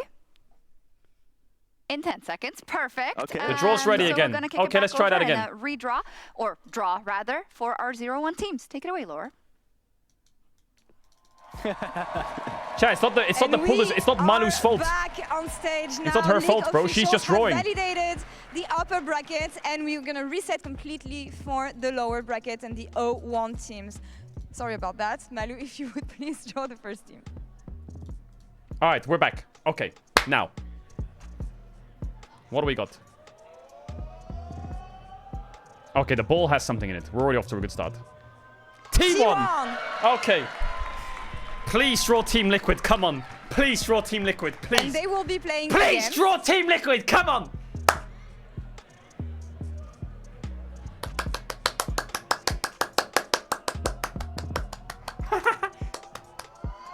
Pain Gaming. Now for the second matchup, the first team is... Fuck, we only got PSG and GAM now. Fnatic are mad! Fnatic are mad! Fnatic are mad! And please don't draw facing Team Liquid, against... please. Please don't draw Team Liquid. Fnatic are mad. Fnatic are mad. Fnatic are mad. Fnatic are mad. Fnatic are mad. Mad Lions Koi. 1-0, baby! Now give us GAM 2. Now for the third matchup, the first team is... It's Team Liquid, Weibo, Fnatic, and GAM left. Come on, Team Liquid, Weibo, please. Weibo, please draw Weibo Team Liquid! Gaming. Please draw Team Liquid, come on! It'll be really funny! It'll be really funny! Come on, Team Liquid, Team Liquid, Team Liquid, Team Liquid, Team Liquid. Yeah! Yes! Yes! Team Yes! Liquid Yes! Honda. That means EU gets 2 wins! Boom, boom, boom! That's now for right! the next I matchup. love that redraw. That redraw goes hard as fuck. That redraw was great. Fnatic. Oh, Fnatic Gam. Good redraw. And their opponent will be... Oh my god, Malo is the best ref ever. That's a mega draw. Damon gets FlyQuest and EU gets Mad and Gam. PSG and Gam. Oh, hell yeah. We eating good tomorrow on the wins. These are the matchups for round 2 of the World's 2024 Swiss stage. G2, good luck. We volunteer you as tribute. October 4 but we got 3 big wins from that. CEST. Remember that league officials will confirm the order of the matches tonight. What you see here is not the final schedule, so be sure to follow us on lollysports.com 3 big wins for more info on the schedule. If it was Ottawa, it was G2 versus BLG, Mad versus Team V versus TL. And it would have been Fnatic versus Weibo if that was Ottawa Still here.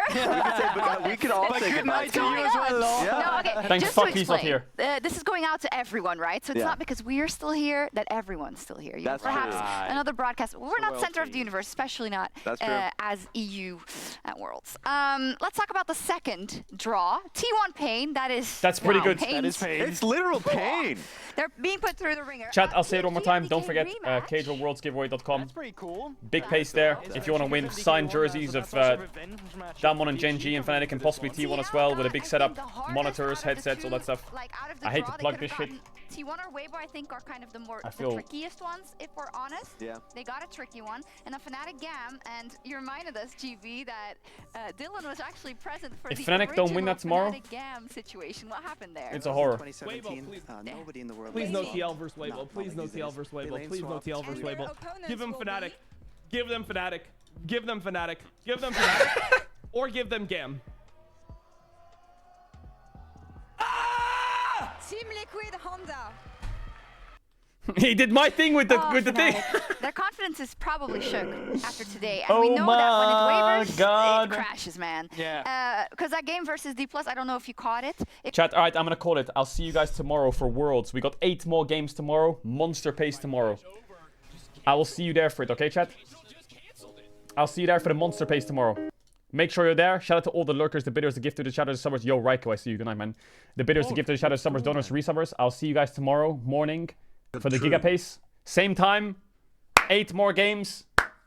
Lots of good matchups. Sleep well, stay safe. Have a good morning, evening, wherever you are in the world. And take care. Big kiss, chat. Thank you for the rats that came out. See you tomorrow.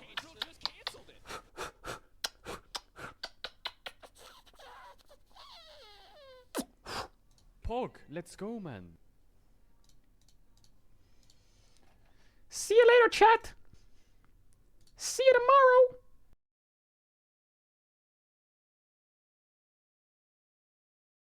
Ready to take a fight. Flash over. Just canceled. Wait, Caedrel just canceled it. XDD. Pog, let's go, man. 2 months with the rat watching the rat.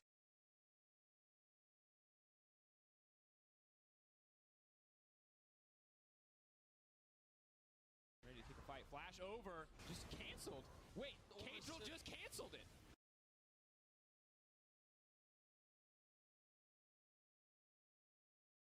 Ready to take a fight. Flash over. Just canceled. Wait, Caedrel just canceled it.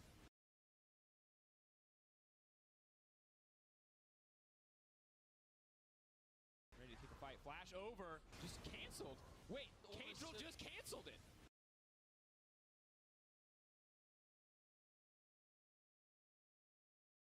Pog, let's go, man. Rat.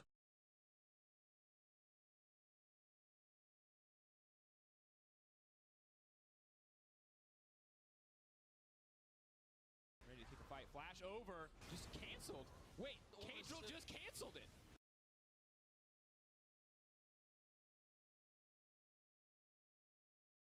Ready to take a fight. Flash over. Just canceled. Wait, Caedrel just canceled it.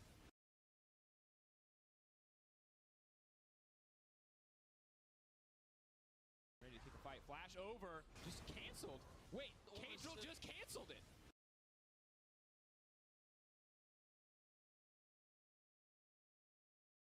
Ready to take a over, just canceled. Wait, Caedrel just canceled it.